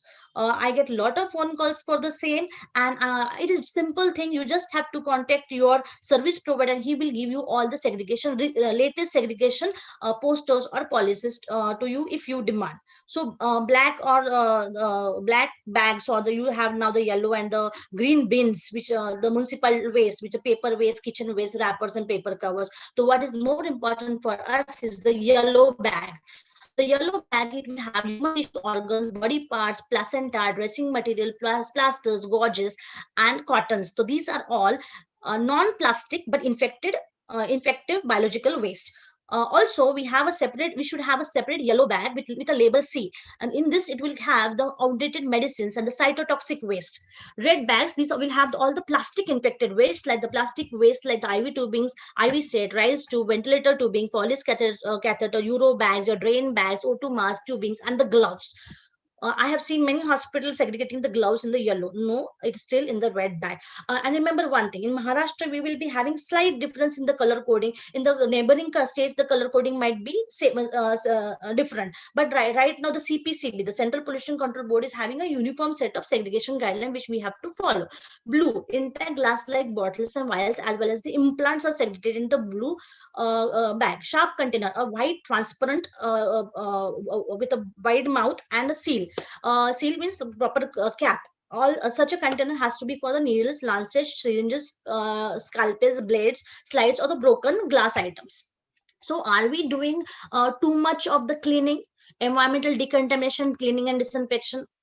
Yeah, we are doing too much right now, but that may be needed. I think we should have done before COVID, so we may have not to suffer so for a big pandemic like this. The general principle for cleaning and disinfection. Healthcare environment contains a diverse population of microorganisms, but only few are significant pathogens. Microbiologically contaminated surfaces can serve as reservoirs of potential pathogens. Transfer of the microorganism from one contaminated surface to the other, like patient staff, mostly via the hand contacts of the healthcare healthcare professionals. Hand hygiene is the important way to minimize the impact of transfer of this microorganism. Cleaning and disinfection of this environmental surface is fundamental in reducing the healthcare associated infections. Established screening strategies should be used in your hospitals. Remove the majority bioburden of the surfaces by frequent cleaning. Disinfect equipment and environmental surfaces frequently. Clean. You make your own SOPs for OPD. You may clean it twice a day. For hospitals, it is really important to do a surface cleaning twice a day. For operation theaters, you have to do surface cleaning twice a day. Between the patients, between two surgeries, you have to do deep cleaning. There is a detailed cleaning of that cubicle or the area where the patient is admitted, and even the rooms you have to do deep cleaning when the patient is discharged or unfortunately if the patient dies. And terminal cleaning in the OTs you have to do it at the end of the day, while in the other areas you can do whenever there are no patients in the hospital. The hospital is comparatively free for detailed terminal cleaning. So training to be given to the department and the staff. Dilutions of the disinfectant, purpose of use to be explained, understood and trained for your staff. MSDS, that is a material safety policy of these items should be displayed everywhere, and this item should be kept in a cupboard with a lock and key. Storage area of the hazardous chemicals should be identified and restricted access. Cleaning techniques should be identified, like the mops, buckets. Color coding of these have to be done. So this means that the OT mops don't go in the OPD, the OPD mops don't go in the OT, ICU mops don't come in the IPD. So you have to segregate that way. Frequency of the surface cleaning, deep cleaning, terminal cleaning, fogging to be decided and implement as per your facilities. There is no such a rule. I tell you to do it 3 times and some other person tells you to 5. No, it has to be designed as per your convenience, your facility and your requirements, but it has to be done. So this is a simple tabular way just for you I have prepared like for 70% alcohol hand sprays or the wipes. This can be used for cleaning the devices like ventilators, monitors, and they are available in the ready to use preparations. Disinfectant solution like quaternary ammonium compounds, 1% sodium hypochlorite solution, aldehyde based solutions. These are used for surface cleaning, terminal cleaning, equipment cleaning and routine surface cleaning. 70% alcohol or surgical spirit. This can be used for disinfecting and cleaning of the stethoscopes, thermometer, pulse oximeters, BP apparatus, etc. And hand rubs, alcoholic hand rubs, chlorhexidine based hand rubs or quaternary ammonium compound based hand rubs. This can be used for hand hygiene. Sodium hypochlorite, the most important disinfectant solution. We suddenly have realized the importance of this in the last 1 year is the 5% sodium hypochlorite can, which is commercially available. We need to dilute it to 1%. WHO has recommend 0.5% to 1% use depending upon the type of the area. For surface cleaning it is 0.5%, but for other areas it is 1% sodium hypochlorite solution. How do you prepare? 800 ml of water with 200 ml of 5% hypochlorite solution is the recommended dilution for preparing of 1% freshly prepared solution. Remember one thing, you cannot stock up this solution. If you dilute it, you cannot stock up for more than 8 hours. Otherwise, it is as good as water. So please, if you have a ready prepared solution, try to use it at the same day. Don't use it for the next day. Otherwise, it is not it doesn't have any disinfectant action in it. Sterilization. Most of the surgeons and most of the like surgical setups or ICU setups are more having all the autoclave facilities or the ETO facilities. But autoclave is very commonly used in any small healthcare facilities like the nursing homes or the OPDs or the IPDs. So, do you have a SOP? Encourage use of the disposables, washing, segregation of these use items. Enzymatic cleaners should be used to as a first step after the before going for autoclave. List of the items of the autoclaves should be made. Sterilization by the autoclave and ETO should be done. Quality indicators for the autoclave like your Bobby Dick tape, your chemic strips, your physical indicators, physical chemical indicators like the class 5 and class 6 indicators, and your biological indicators. Now the NABH has also made it very mandatory to test the biological indicators every at least weekly for good running setups. And if you don't have a much workload but you are still using the autoclave, and you should at least do it monthly. The packaging of all these products, how do you pack the sterile items, how do you dispense the sterile item, dispensing of the autoclave sterile items, and recall policy. If your cycle fails, what are you supposed to do? You should have a recall policy for your hospital. Linen management. There is a lot of infected linen lying out, our scrub suits, uniforms, patient bed sheets, curtains, and your patient beddings. So segregate all the infected and non-infected. Do a sluicing. Sluicing is you have to soak these items in 0.5% hypochlorite solution for 20 minutes, and then you can wash it as a regular washing item. Spill kits. Are you having spill kit with lot of COVID patients around and infected patients around? Do you have your own spill kit? Spill kit is a process to clean any biological body or blood spills. So there's a technique for that. You should have a properly spill kit design with having all this content: the PPEs, the tissue rolls, then your yellow bag, disinfectant solution, that is 1% freshly prepared hypochlorite solution. If you have a spill like this, you should identify the spill, mark it properly, wear the PPEs, soak the spill with the soakage material so that it doesn't spread. Then pour 1% hypochlorite solution on the spill so that it is properly disinfected, and so keep all through all these items properly into the yellow dustbin. Wipe that area with the soap and water, and you can do a proper hand hygiene. So are you aware about the multi-dose vial policies and safe injection practices? Uh, the multi-dose vial policy. Now vaccines are multi-dose. Okay, insulins are multi-dose. You have a lot of anesthetic solution which are multi-dose. So what CDC and WHO recommend is like one vial, one patient, one syringe, one needle, at only one time. You cannot share the vials between the patients. So this is the safe multi-dose vial policy. Safe injection practices. Say in the safe injection practices, all the any item like central lines, IV lines, peripheral lines, or IV bottles, IV sets which are going inside the body of the patient, they have to be labeled properly with date and time, and proper aseptic precautions and hand hygiene to be followed while handling them. So with all the standard precautions which we have discussed so far, we should have strategies for preventing, limiting spread of the COVID-19 and other healthcare associated infections in our setups. So what are your IPC goals in outbreak preparedness? To reduce the transmission of a healthcare associated infection, to enhance the safety of the staff, patients and visitors, to enhance the ability of organizations, health facility to respond to an outbreak. So these the most important are the standard precautions which we have already discussed. Triaging, recognize what is the mode of infection, what is the type of infection, suspected cases, are you segregating them, are you implementing administrative controls, implementing of the environmental engineering controls. You must have come across the ICUs and OTs coming up with the HEPA filters, the engineerings, the ductings, and the cleaning of this ducting, monitoring system for the OT pressures. So these are all the engineering controls. So what are the administrative controls? Provision of if you are an owner of a hospital, or if you have your administrative experts in your hospital, they should provide you with the adequate training for your healthcare workers. First, training is the most important thing. Ensure adequate patient to staff ratio. Are we maintaining the ratios properly? If you have a COVID patient in your one of your room, you have to give 1:1 nursing. That nurse cannot go and attend any other patients in the hospital, right? So adequate staffing, establishing a surveillance process for acute respiratory infections potentially caused by COVID among the healthcare workers and patients in COVID times, monitoring the healthcare worker compliance with standard precautions and providing mechanisms for improvement as needed. Providing adequate resources is the most important function of any administrative expert in a hospital. Ensuring healthcare worker safety and patient safety always continues. So these are the hierarchical levels of the controls of elimination of any outbreak: elimination, substitution, engineering controls, and administrative and PPs. If you see at the bottom, the least important is the PP, but the elimination is at the broad spectrum, and that is the most effective. So you have to encourage elimination of the source. Of course, you should have your guards on. So this is triage, how to do triage. You will get it on the Ministry of Health website. You should prepare your SOPs for any triage facility if you have, or any suspected cases you are admitting. So just I have prepared this for OPDs, the simple precaution and tips for the OPDs and IPDs. So you should have an entrance in reception, OPD consulting rooms, IPD wards, daycare, ICUs, operation theaters, support areas like utility areas, nursing station, lab, CSSD, lifts, etc. So what precautions you should take? Of course, you have exits. So every hospital should have a proper entrance and exit with all these areas you may have. Entrance, at the entrance you should have a hand hygiene solution. Ask all the visitors to wear masks, maintain a social distance, give a maximum appointment to the patient, don't keep restricted patient. Then put up signages and direction signages for the relatives of the patient, so they don't trouble you coming to you again and again for asking different questions. Awareness posters, cleaning and disinfection of these entrance areas frequently. In the reception room, seating arrangement should be at the appropriate distance. Social distance should be maintained in your sitting in your reception areas.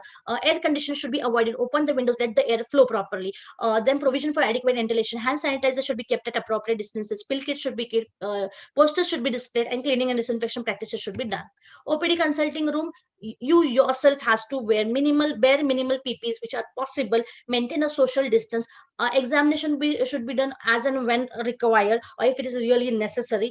And if you think the patient really requires some admission or the emergency hospitalization, immediately refer the patient instead of attending that patient with all the documents in hand. Okay. And when you, as a doctor, before touching the patient, after touching the patient, before doing any sterile aseptic precaution procedure, before handling the patient's body fluid, or before touching the patient's environment, these 5 moments of hand hygiene has to be applied in the OPD as well. Frequent cleaning of the items in the OPD has to be done. Multi-dose wallet policy has to be followed. I've already explained you all this thing. Biomedical waste segregation bins have to be there in the OPD as well. In the IPDs, you have to be more detailed. More things are there in the IPDs. The nursing stations are there, nursing counters are there, relatives are there, patients are there. All the things which we apply for the OPD, you have to do in more detail with more precautions. Train the relatives, put more of the posters and educational material. Biomedical waste segregation area should be identified properly. Hand sanitizers have to be placed at an accessible distance. Most importantly, most hospitals do not have nursing hand wash basins at the nursing side, which is really important. Why you want to use hand sanitizer all the time? You can encourage hand washing, because hand washing has to be done when the hands are visibly dirty, at least 4 to 5 times in a shift. Intensive care units, restricted entry, hand hygiene facility, hand rub at all the beds, biomedical waste segregations at accessible distance, PPEs, because in the ICUs, these are closed spaces with air conditioners and lot of aerosols are generated. So the viral loads is more in the ICUs. So if you don't have a engineered ICU, you have to take the basic PPEs and basic precautions of infection control practices. Isolation beds have to be identified. Care of the ventilation pressure, the Mandal care checklist have to be identified. Spill kits should be there. Nursing station skill checklist should be there, and frequent cleaning and disinfection. Operation theater, pre-op fitness checklist, assessment preparation, then how the OT environment is there, OT maintenance, traffic, etiquette, changing rooms, sterile zoning of the OT, whether sterile areas, semi-sterile, non-sterile areas, WHO safety checklist, scrub stations, OT environment, like the engineer controls, like temperature, humidity, airflow changes, cleaning, disinfection, how they are. So these are different operation theater practices. Of course, you can call me anytime, we can discuss this in later. Antibiotic policy, of course, the most important in COVID times. Many hospitals and of course in the COVID treatment protocol, so we had doxycycline, we had ivermectins, we had cephalosporin, we had amoxicillin. So many antibiotics were already prescribed. I'm sure this is going to add up to some to antimicrobial resistance as well, and that's why we are getting more and more resistant strains in these COVID comorbid patients and hospitalized patients, and many patients do land up in sepsis. So judicious use of antibiotic has to be done, and appropriate microbiological cultures can be sent wherever applicable. And monitoring of the antibodies for reserved drugs. Stay safe, encourage appointments, avoid multiple timings of the OPD. Emergency patients should be directed to the ambulance, IPD hospitals. Encourage online payment, frequent cleaning, surface cleaning and deep cleaning. Shared utility like the toilets, lifts, wash basin, they have to appropriately handled. Hand hygiene and proper scrub should be encouraged always. Donning and doffing area should be identified. Monitor yourself, and you should always stay safe. Just glance on the quality indicators of IPCs, the CLAPSI, COUTI, WAPS, SSI, NSI. These are mostly applicable in the IPD and the ICU setup. I'll not go into details. So how do we monitor them? We monitor by different checklists. So I'll just show you this checklist. So these are the different checklists which are available on the Google and CDC websites, which you can monitor in your ICU setups. Then we have this IPC training forms, which you can implement in your hospitals. So this is like employment recruit form you can design. You can have a surveillance thing that whether hand hygiene is done, checklist, biomedical waste management checklist, labeling policies, the different bundle care checklist. All things can be designed by yourself. Then MSDS sheets, like which is the chemical which are using, what is the content, what is the storage, what is the dilution which is used, and where it is used. This can also be done. So then we have this cleaning and disinfection checklist also.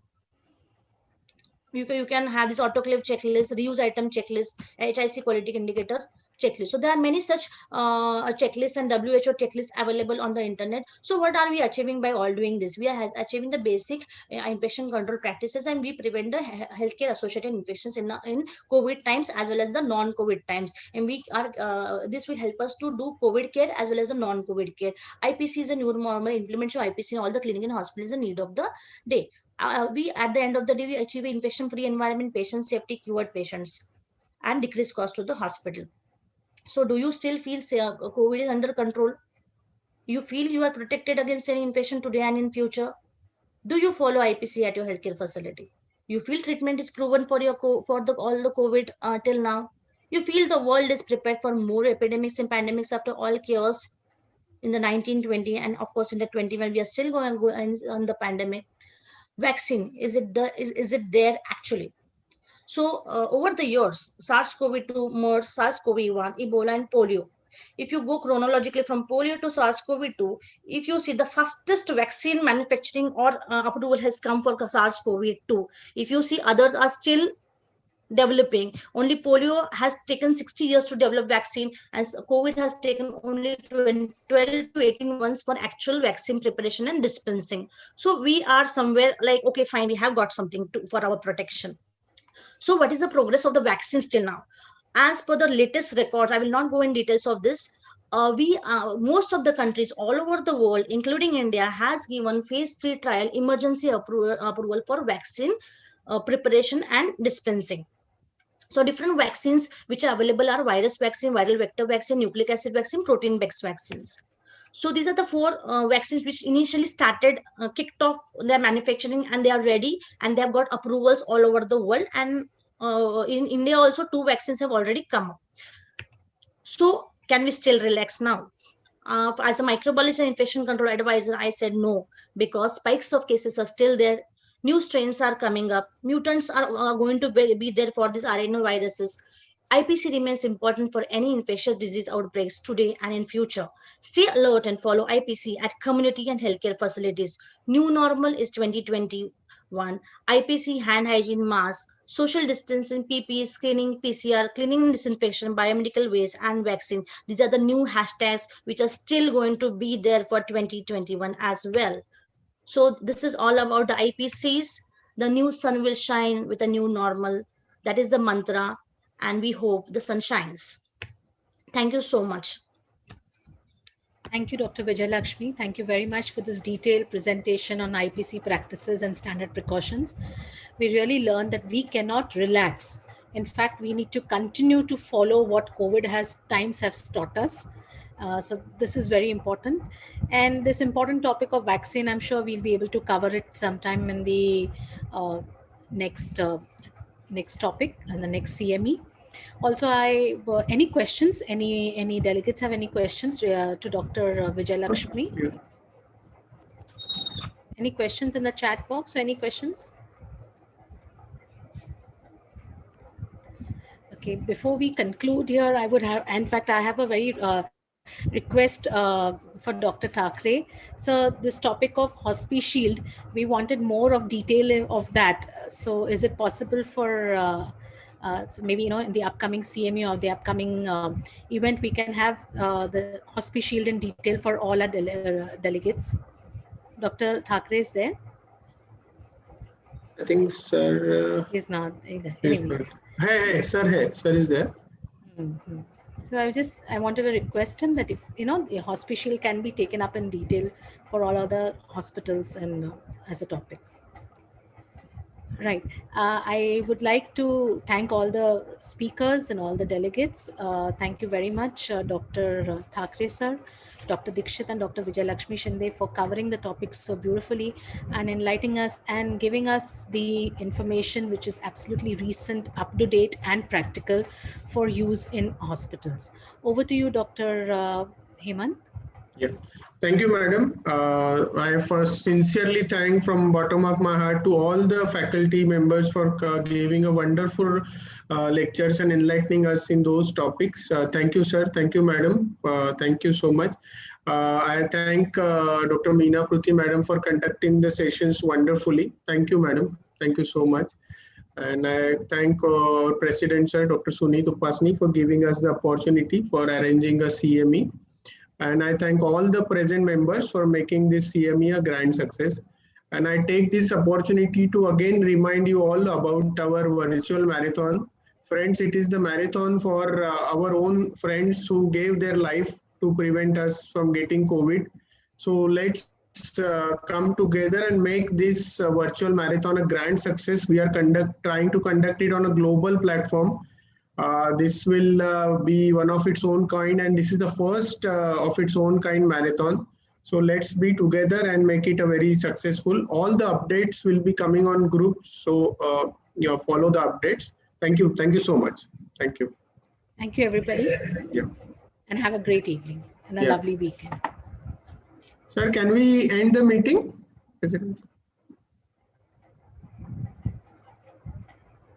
Okay. Thank you.